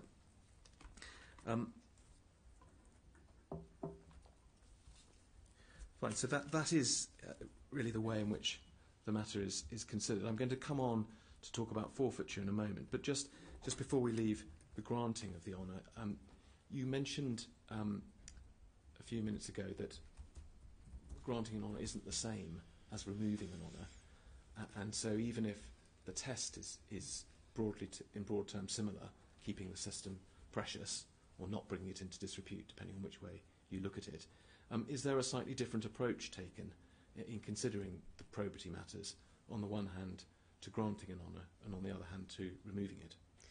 So I think that yes, that is a fair thing to say because of the seriousness of taking an honour away from somebody, and that obviously has a really significant impact on the person, and there are very clear cases where that should absolutely happen, but the test do apply in a slightly different way. So especially now, in considering the award of granting an honour, committees, individuals, departments, the Secretariat are much more likely to err on the side of caution and not put somebody forward where they think there might be an issue, whether that's a question of timing, where they could come back later, or just not put somebody forward. Whereas for forfeiture, somebody has already been given an honour, and it is worse than not getting an honour is having an honour taken away from you. So a different set of tests have to apply, a different process applies, and that is also because legally there are the government can be judicially reviewed for having taken those decisions on properly because of the damage that can be done to a person from having an honour taken away. So is this a summary of what you're saying, that a set of facts, a set of facts about someone's probity, which might not be serious enough to justify forfeiting an honour, if they were to come to light after an honour had been granted, might be serious enough to prevent them being given an honour in the first place? Yes, that's a much better way of putting it. Let's go on to forfeiture then, and you deal with that at paragraph 9 of your statement, and that is where you use the term, the question of annulling honours if it's deemed that the recipient has brought the honours system into disrepute through their actions or inactions. We've talked about, with granting honours, how the system has changed over time, and the honours committees that have been around since about 2005. What's the position with forfeiture? Has there always been this question of forfeiture, and has the way in which forfeiture is considered changed in the same period? Yes, forfeiture has also changed. So there has been a forfeiture committee for about 50 years. It used to be just a committee of senior civil servants. It has, up until very recently, so from the period from 2005 onwards, the forfeiture committee was chaired by the most senior civil servant with responsibility for oversight of the honours system, and then there were some independent chairs with the permanent secretary and the Treasury solicitor would come together in order to consider cases of forfeiture. So it's constituted slightly differently from the other committees that we have. We have just, in fact, made some changes to the forfeiture committee and how it's going to operate, which I think we also gave you some evidence of. Yes, well, I think that may be the document I was about to come to next, so let's go to that document. You can tell me if that's the one you meant. It's CAB 30146, and it's tab 24 for those of you, for you, Ms McNamara, and the chair and panel. So this is a note by the Secretariat, that's you. Yes, my you team. And your team. Yeah. Dated November 2018, so it's a very recent note. Is that the document you were referring to? It is, Ms. yes. McNamara. It's a few pages long, but perhaps we can take the heart of it from the summary in bold on the front page. So first of all, it's a note to the committee. Which committee is that? This is a note to the HD committee, who are the committee who are responsible for policy on honours. So that's chaired by Sir Jonathan, and it reports directly to Her Majesty. I think you also have tab 32, the note that went from Sir Jonathan to Her Majesty, making Right. the recommendations on the basis of this paper. So we mentioned him right at the start of your evidence. We understand he chairs what we've described as the main committee, which is as the final committee deciding on the awards of honours. But he also chairs this other committee called the HD committee, which is the policy committee. And it's my team, the Honours and Appointments Secretariat, that support him in that. Right. So let's just look at this report to that committee and the recommendations and so on that are made there. They're under two categories, policy and process. Under policy, you recommend permanent independent membership of the Forfeiture Committee, introducing standard text in the sounding letter that explicitly warns recipients that forfeiture is a possibility. What's a sounding letter? So the sounding letter is if you have been considered that you should be awarded an honour, then you are written to and you're asked if you'd like to receive the honour or not. That's the sounding letter. I see. So this is a letter which we're not talking now about forfeiture itself after someone's been awarded an honour, but alerting people to the fact that at the time they are asked if they want the honour, that down the line forfeiture is a possibility. Yes. Right. Going back to the list, in all cases not involving a hard trigger, I'm going to come back to the question of what a hard trigger is, the recipient at risk of forfeiture to be given the opportunity to put their case in writing before it reaches the Forfeiture Committee, and clearer and better articulated public information about triggers for forfeiture consideration. And then there's a series of process recommendations, deadlines, engagement with the complainant, and so on. So in summary, can you explain what these recommendations were all about and whether they've been adopted and how the committee is now? So they're about sharpening the process so that forfeiture cases can be considered faster. Because obviously if you've got a situation where somebody has got an honour and either a member of the public or thinks somebody they are not deserving, it's not great if it takes a long time to actually get to that conclusion. It's important these cases are considered properly, not least because of the impact on people. So it's both a kind of strengthening of the way the system operates, making it clearer, making the forfeiture panel more expert. So the idea of having the same committee members is that they then will get used to considering forfeiture cases, so they're able to apply their own tests to what they did last time and what they might do next time. You mentioned members of the public writing in. I mean, that's clearly one way in which a question of forfeiture can arise. Is that often the case? And what are the other means by which a question of forfeiture can arise? So I don't know precisely what the balance is between where they come from, but we definitely do get letters from members of the public saying that somebody should be forfeited, have their honour forfeited. It can come from departments, so a government department with responsibility for a list will notice so there's been some press coverage of an individual, for example.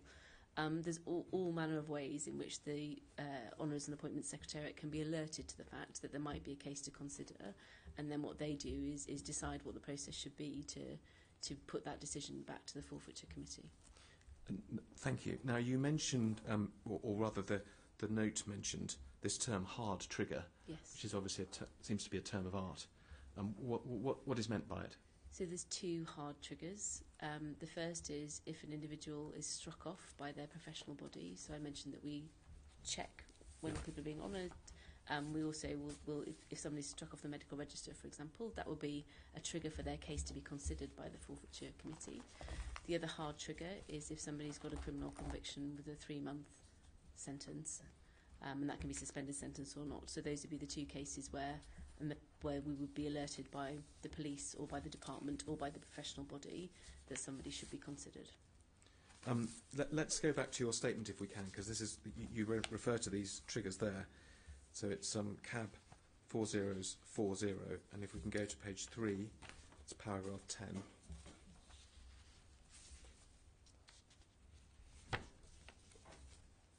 So this is you refer to hard triggers, Ms McNamara, and you've given us them, but they are there, set out: a criminal conviction resulting in a sentence of at least 3 months, and or disbarment or censure by a professional body or regulator.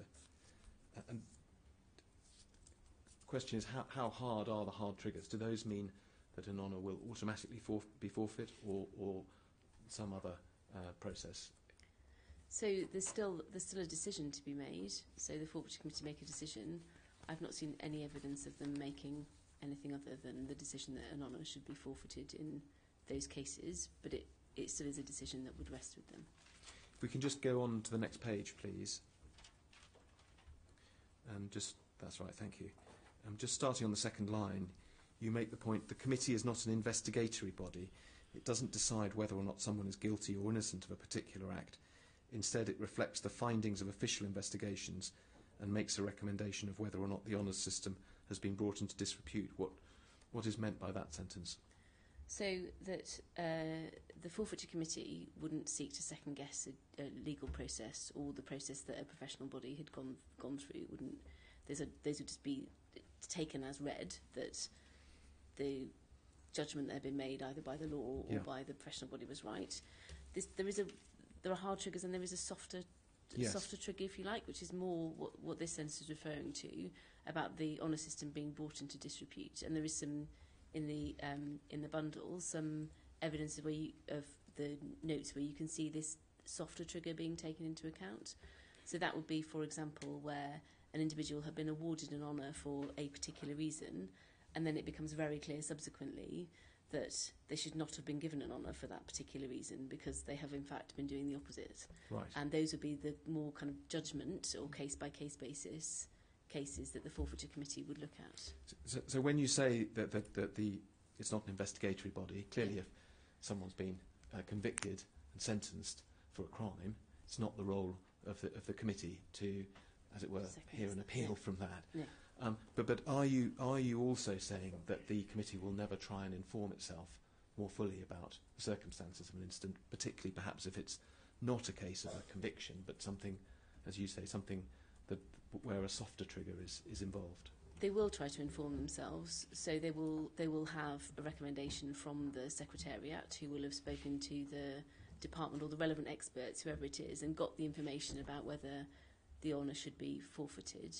It's worth saying that there are cases where, and I'm sure we'll come on to this, but in cases of child sex abuse, the forfeiture committee takes a totally different view. It's not, you don't have to, a 3-month sentence isn't the test that's applied. What they would do is, if there's any case at all of somebody being convicted for child sex abuse, even if they received a caution, their honour will be forfeited. Yes. I was just going to ask, because we'll come to the Cyril Smith case in a little while, but you'll recall that one of the points that the inquiry made in the Rochdale investigation is that perhaps the PHSC, as it was then, might have tried to inform itself better. Now, of course, that wasn't a forfeiture case. No. It was a question about whether an award should have been granted. But are you or are you not suggesting here that that your committees won't try and gain information to understand the facts of a particular case? So they'll have to, in that every decision has to be evidenced. So every recommendation and decision that goes to the forfeiture committee has to come with a recommendation from the Secretariat to say that a decision should be made one way or the other, and then the committee themselves will consider it. I think that just being clear that it's not an investigatory body means that they don't go off themselves. They will go and ask other professional bodies, professional experts, find other sources of information in order to give the forfeiture committee the most balanced and fullest, most complete picture it could do about whether somebody should have their honour forfeited or not. Thank you. Now, just one more point to make.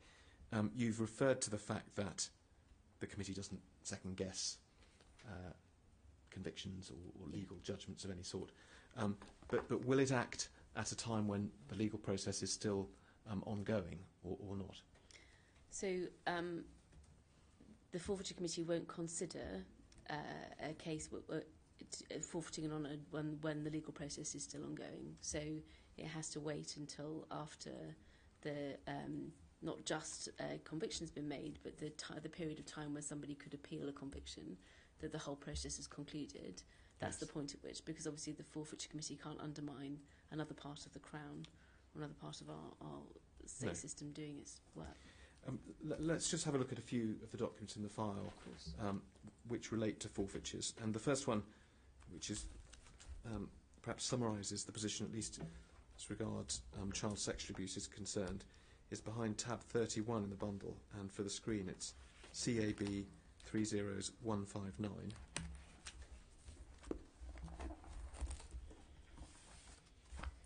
Now this is a table. We'll need to blow it up in order to make any sense of it at all.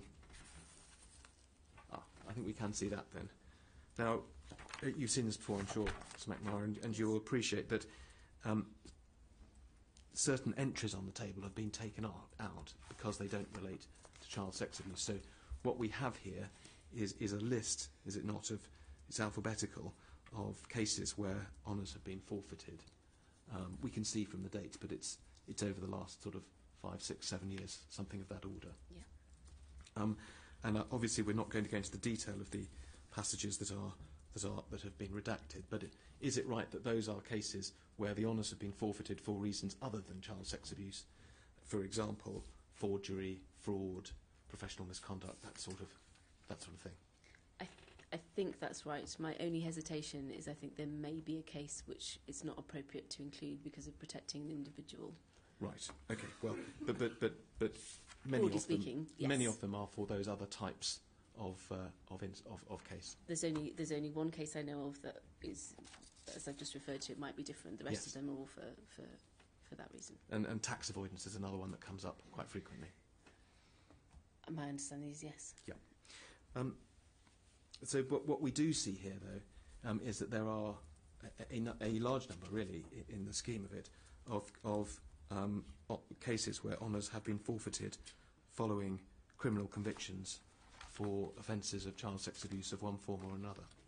Yes. And does that reflect the fact that it's a large part of the Forfeiture Committee's work?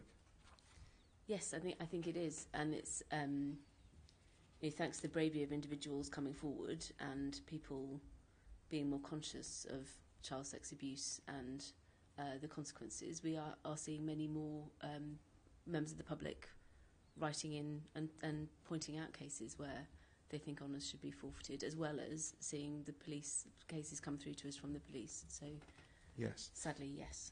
Now, I want to just look at one or two of the individual cases that appear on this table. And in order to do that, first of all, can we go back to tab 3 in the bundle, please? And it's CAB 4059.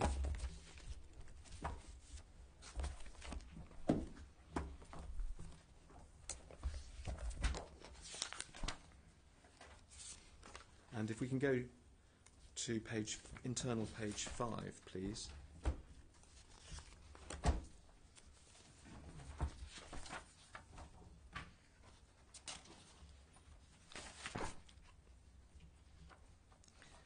This is a note in a particular case of a man called Mr. Peverett.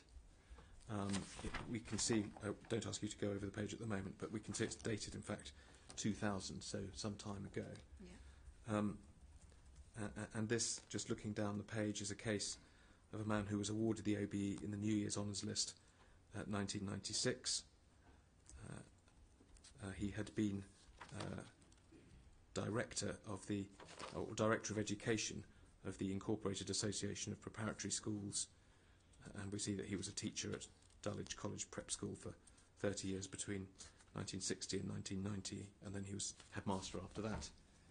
And looking at paragraph 3 of the note, we can see that he was charged with 16 counts of indecent assault against children, and further down at paragraph 4 we can see that the case was heard at Maidstone Crown Court, and Mr. Peverett pleaded guilty to the offences, or some of them. And then going over the page, please, we can see a section headed the Forfeiture Rule, and it's written that, as the committee will be aware, the rule is that forfeiture should be considered where the holder of an award is convicted of a crime, civil or criminal, which leads to a term of substantial imprisonment, usually 3 months or more, including suspended sentences. In recent years, forfeiture has also been considered in cases not involving conviction or even charges, when the case is sufficiently serious to call into disrepute the honours system. Particular regard is also paid to convictions that reflect adversely on the achievement for which the award was made, and in the last 10 years there have been a number of cases of forfeiture involving child abuse and assault. In Mr Peverett's case, the OBE was awarded for his work in education, including his time at Dulwich. As he has now been convicted of serious offences against children, all of which occurred during the service recognised by his OBE, this appears to be a case that falls squarely within the rules for forfeiture. And just a few questions about that. First of all, this, as I say, does go back to 2000. There's no mention of hard trigger. Is the policy that's reflected in those paragraphs quite the same as it is today? I think the same judgments would be made, yes. Yes. And do we see here the point that you made earlier that even now when there is what you've described as the hard trigger for a criminal conviction of 3 months, that doesn't mean to say that cases where a sentence of less than 3 months has been imposed won't attract forfeiture? That's absolutely right. So I know there is a case where an honour's been forfeited when someone just had a caution because it was related to child sex abuse. Because child sex abuse cases are considered as being so serious. Yeah. And we see here also that particular consideration is given to the fact that this individual had been awarded his honour in the first place for services to children, which made the circumstance of his offending even more serious when it came to considering forfeiture. I think that's right, although I think that the seriousness of the offence would be enough if he'd been given his award for anything else. Yes. And just to complete this story, if we can go back to page... No, sorry, if we can stick with the document. So it's CAB 59, so 40 is 59. And just go back to page 2. That's it. Yeah.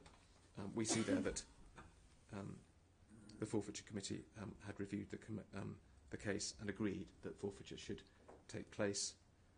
And then, just looking at the document, we see there's a process then where you tell us how does the process work from there. Sorry, so so just as right back when we started, all honours can only be given by Her Majesty the Queen, or the recommendation has to go back to the Queen. So the Forfeiture Committee would recommend to Her Majesty that the honour be forfeited, and then the honour is annulled, I think is how they describe it. Right. Okay. Let's just look at a couple of other documents, please. Tab 10, CAB 30102.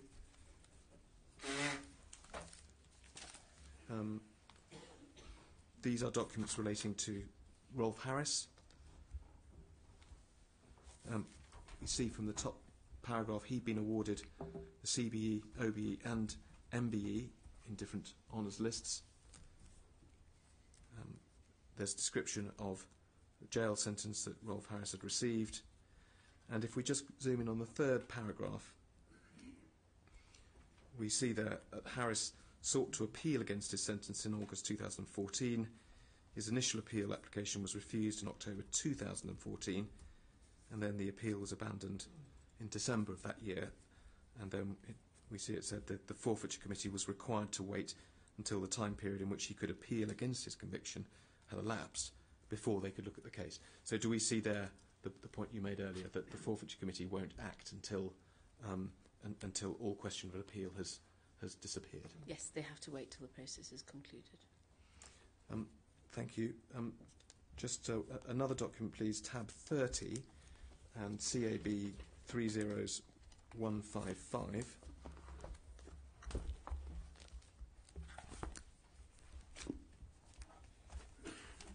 Now, this is a document which, well, we can see from the top of it, it's dated the 7th of March 2018, so much more recent, certainly, than the first document we looked at. It's a note for a Forfeiture Committee meeting on the 16th of March of that year, and we can see that there were 15 cases for the committee to consider.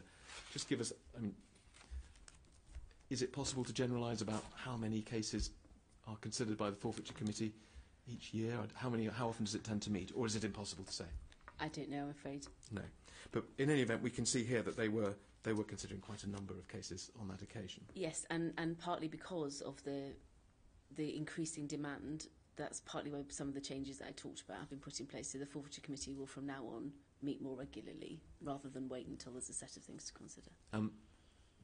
We don't know about the numbers, but then is it fair to say it's been getting busier over recent years? I think that's right. Yeah.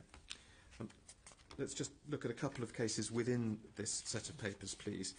Can we go to internal page 7?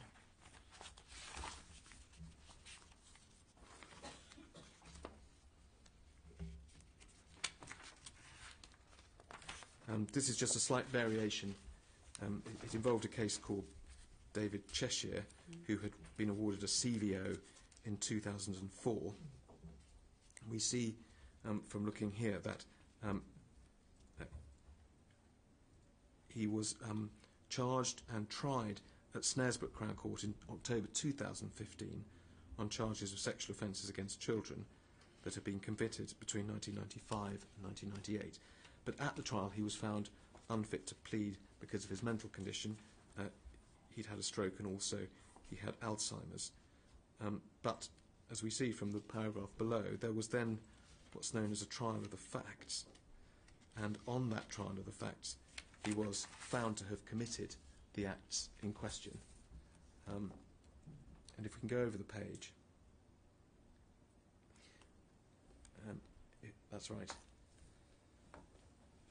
So on the first 2 counts, he was found to have committed the acts on the indictment. And we see on the second line that, in fact, the court ordered an absolute discharge, that was normal as there had only been a trial on the facts. So the committee was faced with the question of how to deal with a case where there hadn't been a conviction, but there had been a finding that the individual had committed the acts in question. And if we can look at the final paragraph on that page, the Secretariat takes the view that the outcome of the trial holds equivalent weight to a full criminal investigation and a conviction. There's no precedent of which the Secretariat is aware for recommending forfeiture following a trial of the facts. However, there is a precedent for forfeiture where the sentence fell short of the 3 months imprisonment hard trigger in a previous case involving child abuse. And details are given, and so on. So does this represent the committee adopting a sort of flexible approach in a novel situation and deciding on forfeiture notwithstanding the lack of a Yes. conviction itself? I think the important point is that they wouldn't let a technicality get in the way of making the right decision. Right. Let's move on within the same document page to pages 12 and first of all page 12.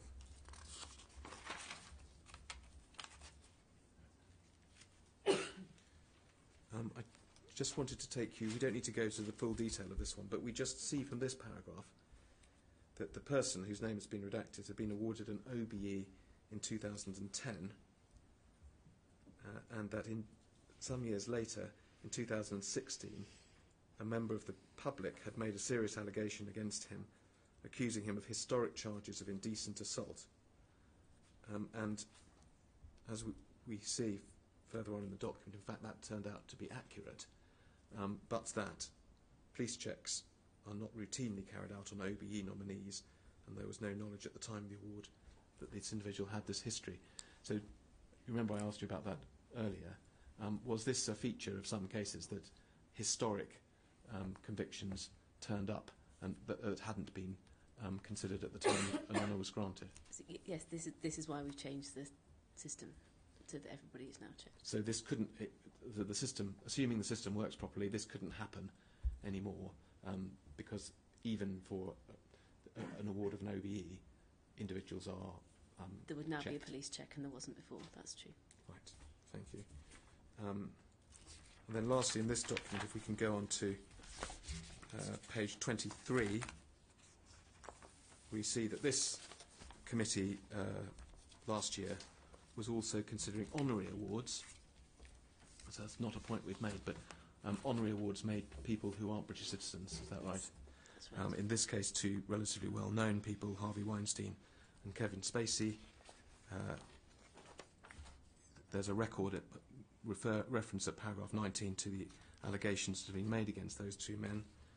And if we can drop down to the bottom of the page, we see that as allegations against Weinstein continue to emerge and in light of police investigations, the Secretariat recommends that in neither case is forfeiture recommended. So is that another example of the point we made earlier, that until criminal processes have fully been completed, forfeiture won't be considered? Yeah, that's a timing point, and the Secretariat will keep that under review. I want to move to a slightly separate point now, please, Ms McMahon, and that's the question of forfeiture of awards where the person who has been awarded it has died in the meantime, so posthumous forfeiture. The short answer, let me ask you a yes or no question. Can an award that has been made to someone who is now dead be forfeited? No. Thank you. Is that a matter that has attracted some public criticism? It has, especially in the case of Jimmy Savile. I think there's a paper we provided you where this matter was considered. I mean, if the inquiry concludes that it's an important thing that should be looked at again, it will be looked at again. But honours are a living award, so you are a member of the honour while you are alive, and then once you're dead, the award dies with you. Let's have a quick look at that document, please. It's tab 23 and CAB 30143.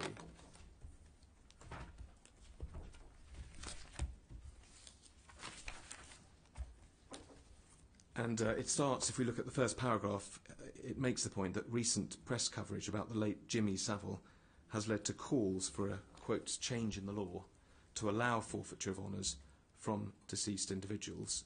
And it describes this paper as looking at the current position and the reasons for and against changing the policy. Paragraph 2, we see that Jimmy Savile was awarded the OBE in 1971, and he was made a knight bachelor in 1990, and then we see he died in 2011. And if we can drop down to paragraph 4, I think here we see set out the sort of principled reason for the position that an honour can't be forfeited once the person who held it has died.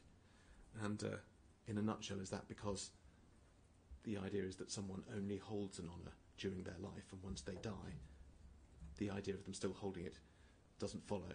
Yeah. It's set out in rather lengthier language there, but that's the point. Yes. And if we can go over to the next page, please. At paragraph 7, we see some practical arguments being raised for not changing the policy. It's a floodgate argument, isn't it? How would we know which cases of deceased people we were going to consider and which we weren't? How far back would we go? It's never been done before. Paragraph 8, we see that the palace has been consulted informally and that they consider that the current policy should be maintained, as they are firmly of the view that an individual is honoured in their lifetime and the honour is for the duration of an individual's life. So that's the point we've already mentioned. Yes. Just reading on, it says here, the date of death should mark the closure of any affair.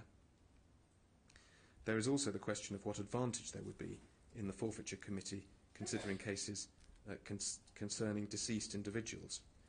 It may satisfy immediate media hunger for action to be taken, but it can be argued that forfeiting an honour after death would have a greater impact on the individual's family and friends.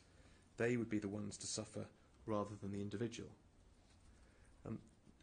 Noticeably absent from that reasoning, Ms McNamara, is the interests of the victims of an individual like Jimmy Savile. I mean, there's reference to media hunger, and there is consideration given to how the individual's family or friends may feel about the honour being removed. But there doesn't seem to be any consideration of what the victims of the individual might wish to happen. I think that's entirely fair, and actually I would say it's striking through many of the documents that we've given you that the consideration of the impact on the victim isn't there remotely near enough. Just reading on, paragraph 9, there's a reference to the fact that no change of law would be required, and it doesn't appear that statutes would need amending if it were decided to change the current policy. And if we can go over the page, we see the last two bullet points, perhaps not the strongest of arguments. One, that there's a problem about the London Gazette. Do you think the problems about the London Gazette could be overcome? I would imagine so, yes. And secondly, if posthumous forfeiture were granted, then how would it be possible to resist calls for the posthumous granting of honours to those whom the media deem to have missed out in their lifetimes? That might be thought to be a slightly different question. I think it is. So just looking, can we, at paragraph 11, the conclusion of this paper, on balance, we recommend maintaining the current policy that the Forfeiture Committee considers only the cases of living members, but it might want to consider this paper at its next meeting to demonstrate that it has not ignored the media interest in this issue. Is that the media hunger again? I think that's probably the reference to the media hunger. Yeah. Yeah. What in fact did happen when the matter was considered by the Forfeiture Committee? I'm not sure precisely what happened or the conversation that was had, but given the policies remain the same, I can only presume they concluded that it should be the same. I mean, I think it is worth saying it would not. It is reasonable to both think that if it would really matter to people, we will, and that's the conclusion of the inquiry, we will absolutely consider it again. Not particularly comfortable with some of the arguments that we're making here, but it would also be complicated.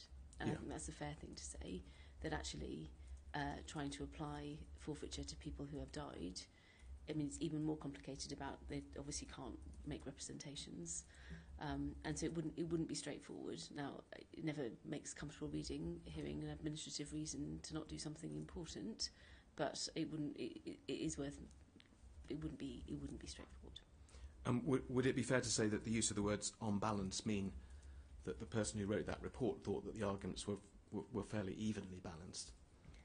I don't know what I can't really talk about. Is that a fair reading of the document? At the beginning of paragraph 11. Yeah, it would be considering all of the factors that they've set out. That's a fair reading of the document. Yes.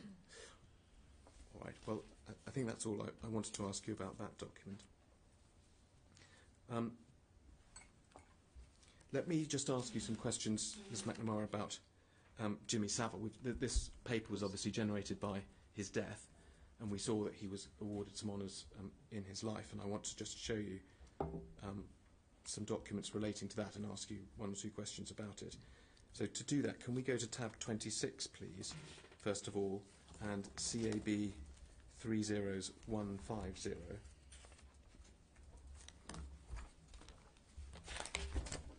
Now, this is a rather old document. If we can, do we see the top left-hand? Yes. Well, the top left-hand corner we see New Year 1972.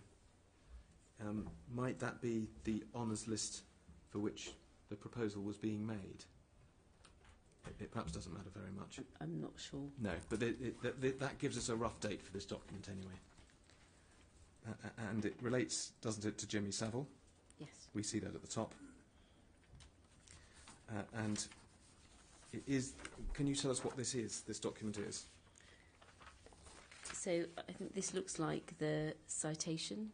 So it's the reason that he's been given the honour, which is for services to charity, and then this is all the information which has been given put forward to demonstrate that service. Yes, so it's we can see in very small words just above by professional disc jockey, ground of recommendation.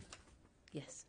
So this is someone recommending him for the honour. Is that right, or is this after he's been given the honour? I think this is the citation that would have been considered. So it's the summary of the recommendation. I see. Yeah. I see. And we see it reads, by profession a disc jockey, he's raised thousands of pounds for charity, children, hospitals, pensioners, deformed, etc., by organising charity walks, runs, cycle trips, climbing, etc. He works as a porter in the Leeds Infirmary, just pausing there.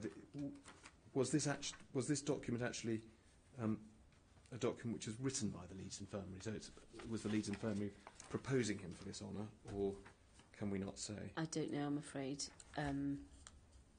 It could have been. It's perhaps more likely to have been written by a secretariat or something, based on information that had been provided by them, but I don't know for sure. Thank you. Going on, it says he pays for all old lady pensioners in his district to go to the hairdressers once a week. He's worked for some 300 charities at one time or another. Going over the page,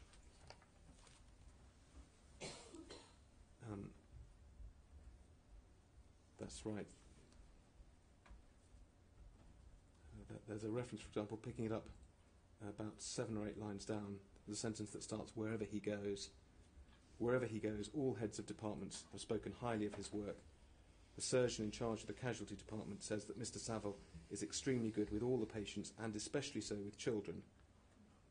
Other voluntary actions of his have been his willingness to help the infirmary in whatever way is possible.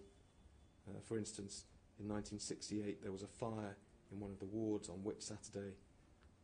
He cancelled all engagements and spent the next 2 days, which were public holidays, working at the hospital to remove furniture and beds, clearing away the debris, and so on. This, in any event, is sitting on the Cabinet Office file as a record of the reason for him being granted his OBE all those years ago. Hindsight is obviously a wonderful thing, and we see there the reference to him working with children, but just looking at that document, is it fairly unremarkable, in fact? Was there anything that should have set alarm bells ringing at that stage, as far as you can see? So I don't think there's anything in this document that would have set alarm bells ringing, but like you say, that doesn't mean that there shouldn't have been. No. The story goes on, because as we saw from the earlier document, he was knighted in 1990, just at the end of Mrs. Thatcher's premiership, and that was not, as it were, for the first time of asking. And if we can look at another document, please, which is tab 28 and CAB 30153.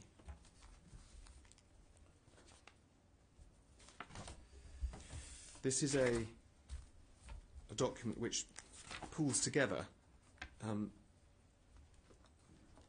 discussion over the years of whether or not Jimmy Savile should be knighted, doesn't it?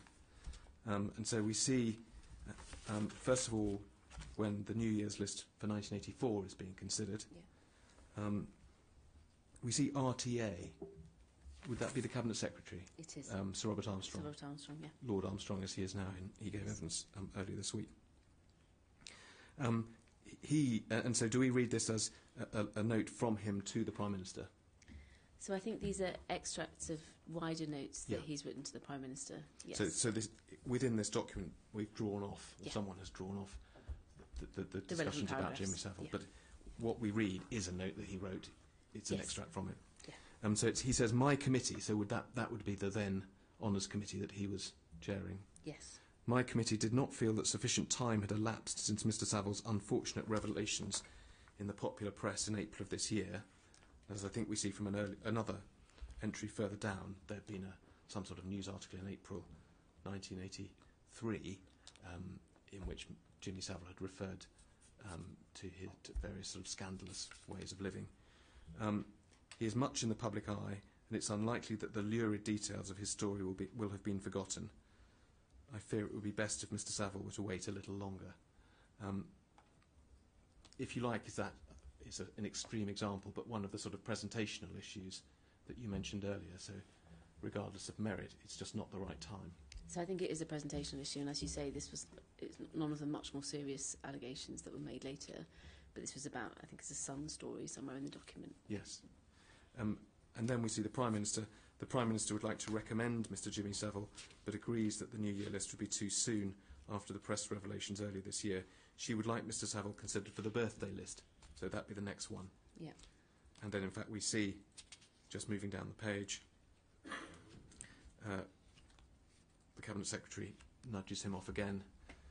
You'll remember we were on the point of recommending him for a knighthood in recognition of his good work, especially for Stoke Mandeville, when the Sun published some articles which suggested an unorthodox private life.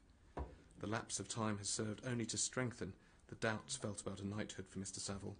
Those whom I've consulted now consider that a knighthood for Mr. Savile would give rise to enough unfavourable comment to risk bringing the honours system into disrepute. There's that test. Even back then, this risk could be exacerbated by the way in which he himself treated an award. Do we know what that means? I don't, I'm afraid. I'm inclined to share these fears, and I've not therefore included his name in the list. I'm not going to read the whole document, but if we go on over the page and just look at the last entry, we can see that some years later, in 1987, the Prime Minister is recorded as saying, "She is most disappointed that Mr. Savile's name has not been recommended and is surprised to see your reference to certain press reports. She wonders how many more times his name is to be pushed aside, especially in view of all the great work he's done for Stoke Mandeville. She would therefore like you to consider further the inclusion of his name in this list." And Sir Robert Armstrong responds, "The case of Jimmy Savile is difficult. I attach some extracts from the comments made about him in previous years. I've again consulted Sir Kenneth Stowe about him. Mr. Savile is a strange and complex man. He deserves high praise for the lead he offers in giving quiet background help to the sick, but he's made no attempt to deny the accounts in the press about his private life 2 or 3 years ago. These would not be forgotten were he to be honoured with a knighthood, and I think that they would have caused some anxiety in the public mind about the honours system, even without the complication which now exists, and which I should have drawn to your attention specifically in my minute of the 31st of October in relation to the current concern over AIDS. Given that, and the fact that sexual promiscuity is seen to be part of the problem, I think it is time for caution about this possible knighthood, which would certainly attract a great deal of attention and perhaps some unfavourable comment." And then we see that the Prime Minister was not pressing the case.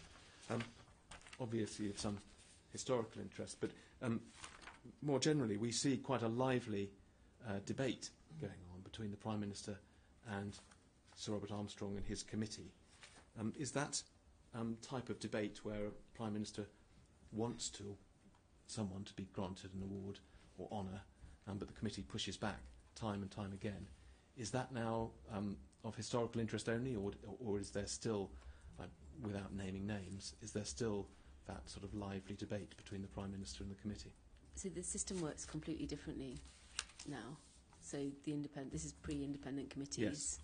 So there isn't the same sort of direct engagement between the committee and the personal recommendations to the Prime Minister. So I think it's of historical. It's of a historical interest. Just sticking with Jimmy Savile, there's one more document I wanted to show you, and that is, I think, yes, it's tab 27, and it's CAB 30152.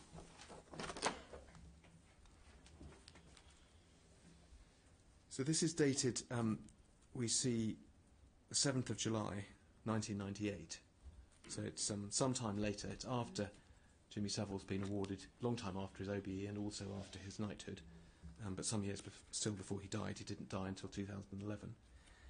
It's an anonymous letter sent to the Honours Unit in the Cabinet Office, and we see it starts, "Dear Sir or Madam," and then the second paragraph, "It has come to my attention that certain investigative reporters have uncovered unspeakable facts concerning the personality Jimmy Savile. They've been aware for some time of his homosexual rendezvous with rent boys. Indeed, some years ago, he had considerable trouble, which I may add he hid very well, with certain of these rent boys." And then, if we can look at the next paragraph, "I'm sure you're aware of an unfortunate timing that could occur if such was implemented and certain reports of a paedophiliac nature was to become public knowledge." And then, again, if we can look at the final paragraph, last sentence or so, "While within limits and bounds homosexuality can be rationalised within a modern society, we must not lose sight that paedophilia goes beyond any boundaries which right-minded people of whatever political persuasion find abhorrent." Now, Ms McNamara, we've already heard a fair amount of evidence in the last week or so about rent boys and the possible ambiguity about how old such individuals were. certainly when the word was being used back in the 1990s. But this letter is notable for using the term paedophilia twice. So there doesn't seem to be much doubt about what is being alleged. Do you know what happened to this letter? I don't, I'm afraid. If a letter like this was to be received now in the Honours Unit, what do you think would be done with it? So it would ring an alarm bell.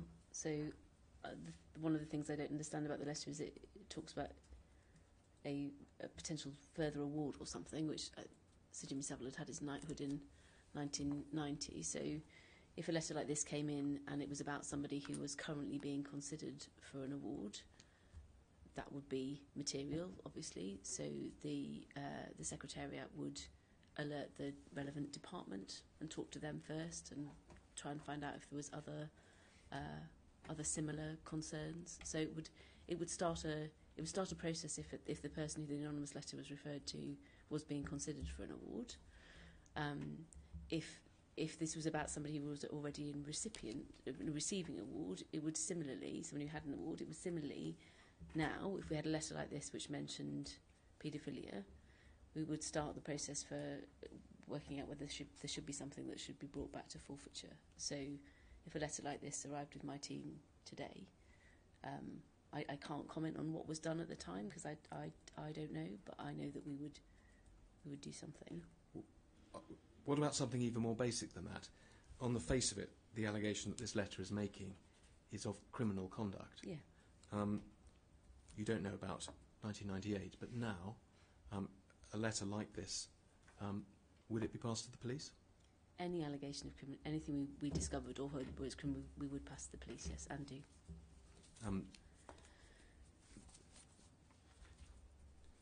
Chair, I'm just noticing the time. It's a few minutes past 1. We would normally break here.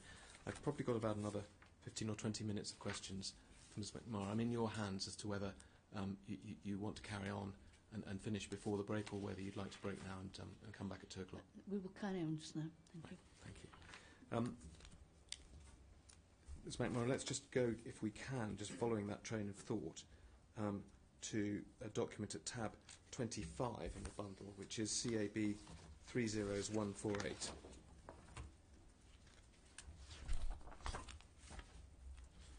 This is it not a list of procedures? And we see at the top it deals with requests for an award to be removed. And is this a current or... Like we see at the bottom it says revised November 2007. Is this still a current list of procedures or not? Or do you know?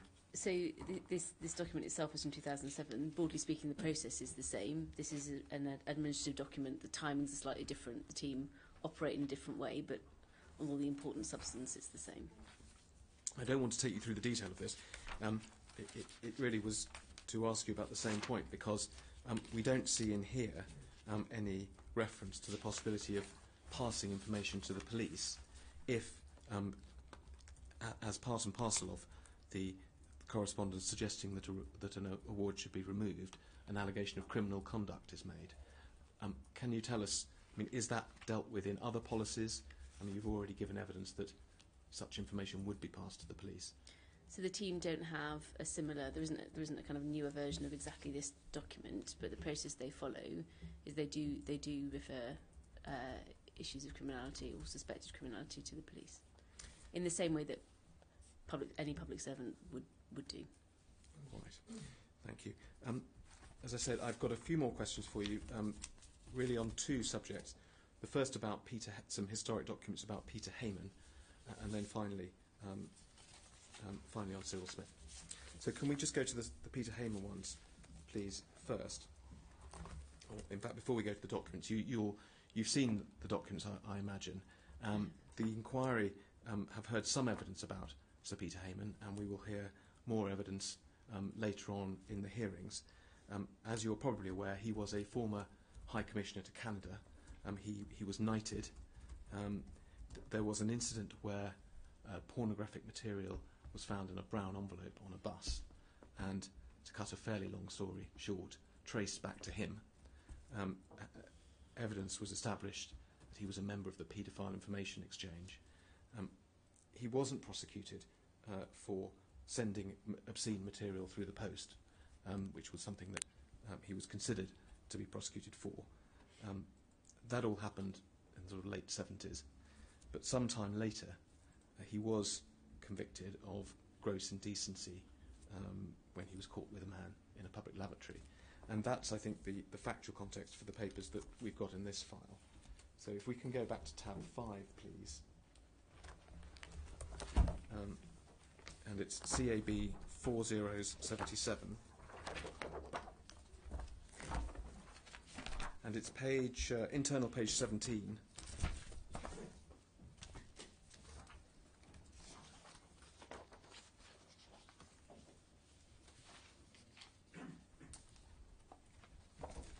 Yes, thank you. So if we can just, this is a letter, we see it's dated June 1984, so that's shortly after his conviction, and it's addressed to the Secretary of State. I think that's probably the Foreign Secretary, possibly from context, Geoffrey Howe at the time. And it's from Sir Anthony Ackland, who was the permanent Secretary at the Foreign Office. That's my understanding. Yeah. And if we can look at paragraph 2, please.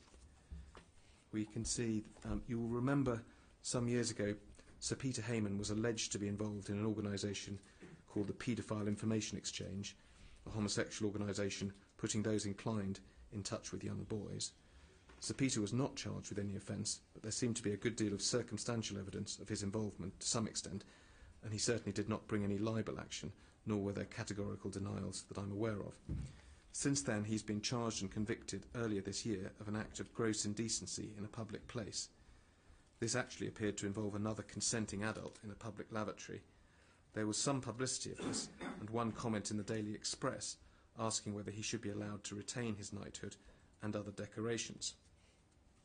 And we see then, without going into the detail, that he was in fact, that the Order of Chivalry was the Order of St Michael and St George, which is the Foreign Office order, and there seems to have been a gathering of the sort of senior members of that order to decide on what should be done. And if we can look at paragraph 4,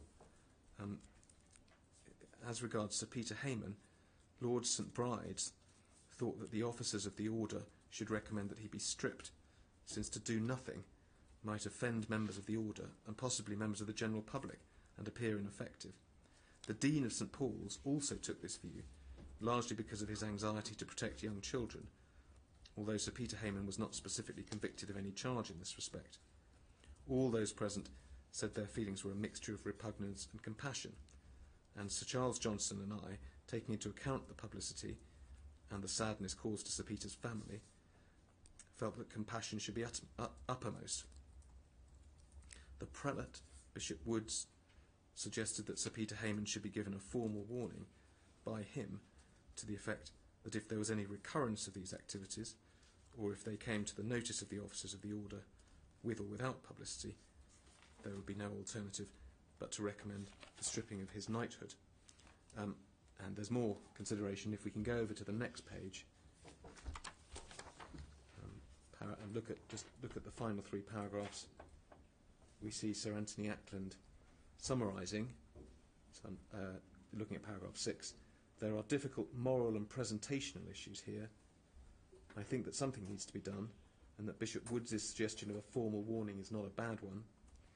This would enable officers of the order to say to those who feel outraged that the matter has not been ignored, although those like Lord St Bride's might prefer stronger action immediately. It so happens the Queen will be attending the annual service of the order on the 12th of July, so it's possible that the Daily Express might revert to the matter. And then there's finishing the letter. And do we see from the documents that in fact that's what happened, and that Sir Peter Hayman was given a warning? Yes. Is the giving of warnings still something that happens? No, I think this is it really unusual. I don't think there's any other example that I know of this happening, and there's no mention of the Forfeiture Committee. No. Here as well, which is also, I think, really unusual. It's a long time ago, and obviously long before you were involved. But I mean, is there a suggestion that Peter Hayman might have been given preferential treatment because of his status or his contacts, or is it possible to draw that from these documents, or don't we know? So I can't speak to the judgments that people were making in their mind at the time. It again, though, is clear from the papers that although there's compassion applied to the individual, there's no thought of compassion that might be applied to other people or any victims of anything. Yes, yes. And as you say, although this was some time ago, there was a forfeiture committee at the time. Yes. It just doesn't seem to have been involved in this case. Which I think is unusual. From what I know, I think it's unusual. Right. Perhaps we can't take that any further. I just wanted to refer you to one other document in this clip, though, because in the course of considering Sir Peter Hayman's case, there was a document from Robert Armstrong, and it's within, for those of you who have hard copies, it's the final page behind tab 5, and so it's for the screen, it's CAB 4077, page 19, and it's a description by Robert Armstrong in 1984 of his policy on forfeiture. It's the second paragraph, if we could highlight that, please. He says, as I told you, I have a small advisory committee which considers whether to recommend forfeiture of honours of people who've been convicted of criminal offences. So he seems to be describing the forerunner of the forfeiture committee. In relation to honours in the Prime Minister's list, it's our policy not to recommend forfeiture unless the offence carries a sentence of imprisonment or suspended imprisonment. Even in cases where a custodial sentence has been given, we could well recommend against forfeiture where the offence seems likely to be an isolated incident and doesn't call into question the reliability of the person concerned. On the other hand, if the person concerned is in a position of special trust in relation to the public and the offence calls in question his honesty, in that context, then even mild custodial offences would probably justify a recommendation for forfeiture. That's a policy which isn't really the same as the one which is applied today, is it? It's not. And certainly reference to an isolated incident, which in a way has an echo of the idea of a warning, doesn't it? You know, you can do it once, but only once. I don't think the committee would operate like that now. Fine. Thank you.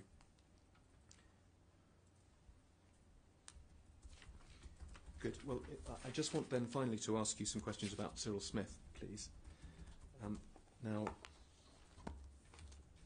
we know that Cyril Smith received a knighthood in 1988, and in fact we heard evidence yesterday from David Steele that it was he who had proposed Cyril Smith for that honour at the time, and you're aware, Ms McMurray, that this inquiry has previously investigated the circumstances around that honour being granted, in particular the way in which the proposal of making the honour was considered by the Public Honours Scrutiny Committee, which we've referred to once or twice already. And all that is set out in the report that this inquiry prepared following its Rochdale investigation. I just want to ask you really 2 points about all of this, one which is quite a short factual point and one slightly more general. As far as the short point is concerned, could we look at the Rochdale investigation report, please? It's behind tab 20 for those of us with hard copies, and it's INQ 004181. And if we could look at paragraph, it's internal page 43 and paragraph 88.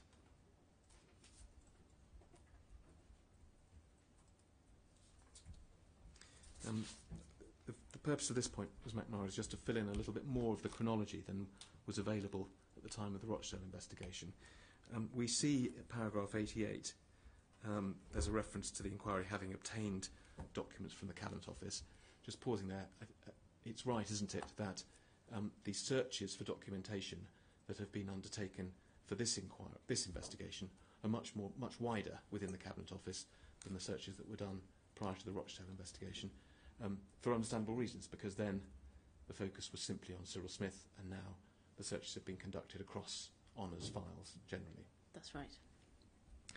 But we see 5 lines down, there's a reference to the fact that the first document, we'll see that's the first in time, the first document that was available to the inquiry at that point was a memo from Mrs. Hedley Miller, who was the Secretary of the PHSC, to the Cabinet Secretary, Robin Butler, essentially reporting on the way in which the committee had considered the issue of the allegations made against Cyril Smith by the Rochdale Alternative paper and so on. So if one just bears in mind that point, and particularly the date of the 28th of April, if we can, those of us with files, can keep a finger in that page and turn into the next tab, tab 21, and for the screen this is CAB 30124. We see here, don't we, a document which is actually dated about a fortnight earlier. And this is a document dated the 15th of April, and it's from someone called P.J. Walker. I think it's Patrick Walker. We've heard evidence previously that he was the Director General of MI5 at the time, and it's addressed to Robin Butler. And do we see here that essentially this is the security service providing its input on the question of whether Cyril Smith should be granted an honour, a knighthood, and it is in fact the security service who are drawing Robin Butler's attention to the whole story of the Rochdale Alternative paper, article, the police investigation, and so on. That's right. And so that appears to be how it came to be that some weeks later the committee were considering those matters and giving their view on it, and the inquiry has already looked at those matters. So that just fills in part of the chronology. And then the second thing, and the last thing, was just to look at, so if we can go back to the report, please. So it's INQ 004181, paragraphs 90, so internal page 44, paragraphs 92 and 93.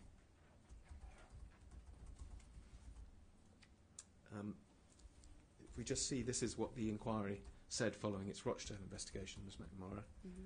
We've seen nothing to suggest that there was any cover-up or conspiracy in the way Smith obtained his knighthood.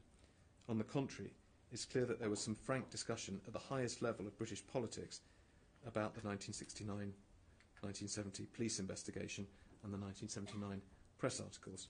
However, what is remarkable is the extent to which Smith was given the benefit of the doubt, a phrase that is repeated in the documents and appears to have been a general policy.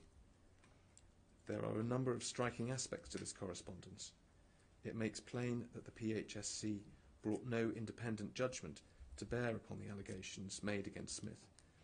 Although the PHSC asked the Director of Public Prosecutions for further information, prompted by the 1979 press articles, when informed that the Director of Public Prosecutions' office did not have the full police file, the PHSC made no further effort to find it.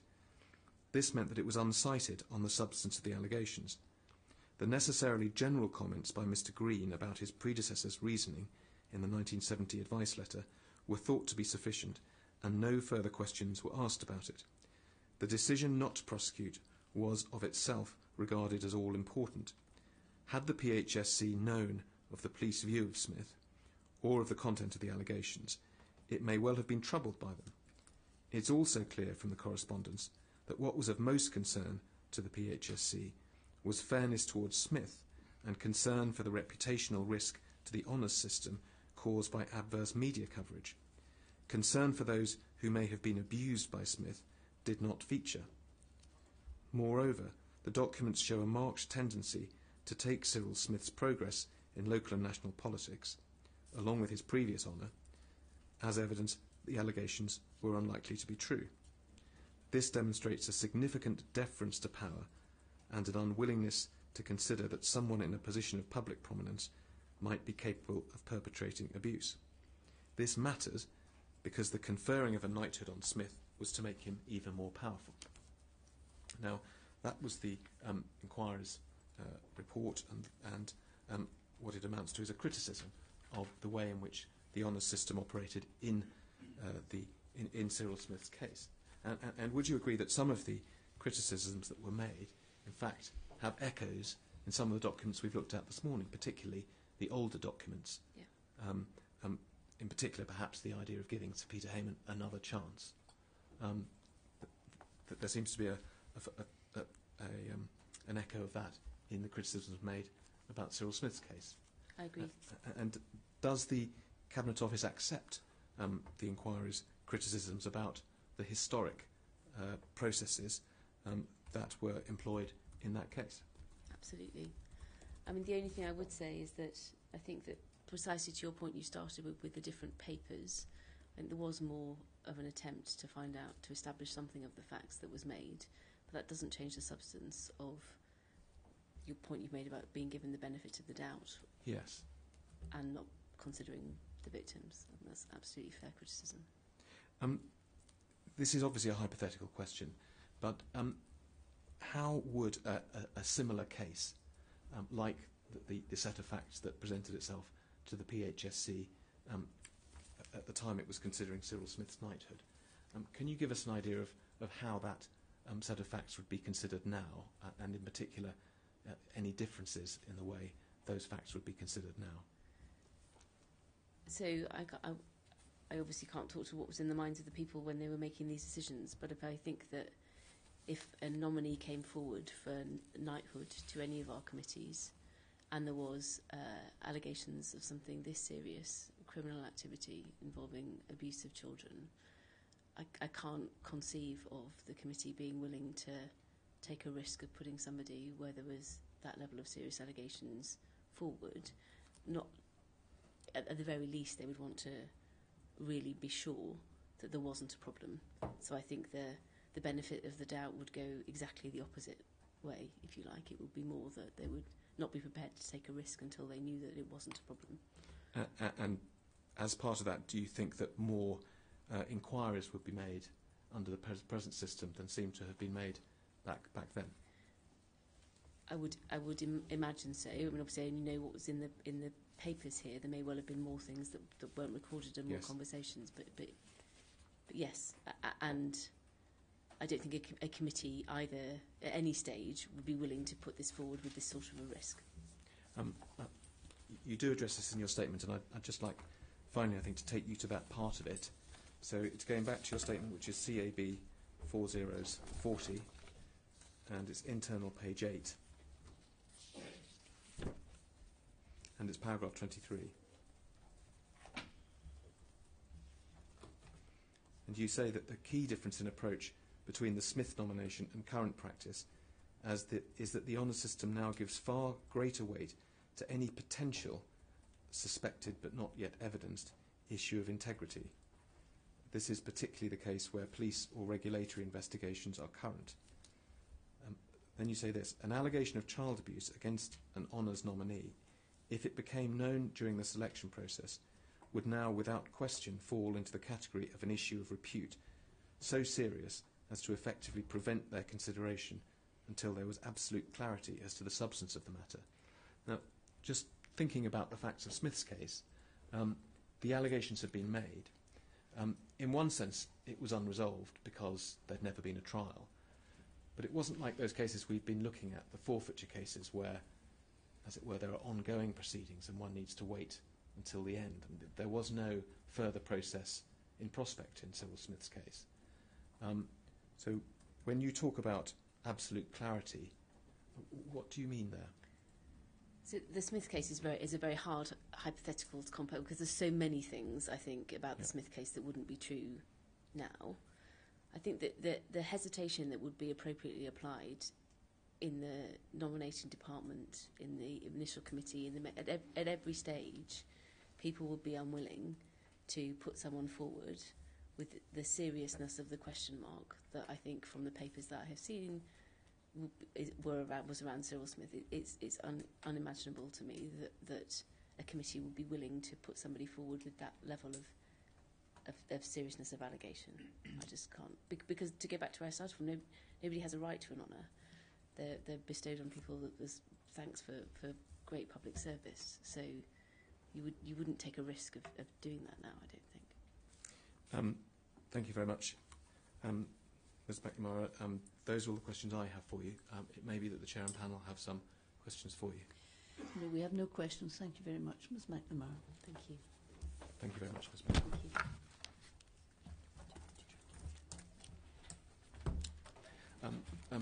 I'm sorry to delay you just for 1 or 2 more minutes, but there are 1 or 2 documents that Ms. O'Byrne is going to ask you to reduce, Chair.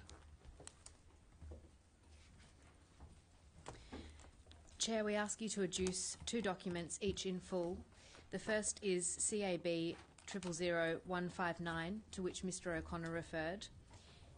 The second is CAB 000161. This is correspondence from 1988 between then Prime Minister Thatcher's office and a member of the public who complained that her daughter had been assaulted by Sir Nicholas Fairbairn MP, but police failed to progress the matter properly. She asks why Fairbairn should get away with assault and then receive a knighthood. Chair, that concludes today's evidence. Thank you very much.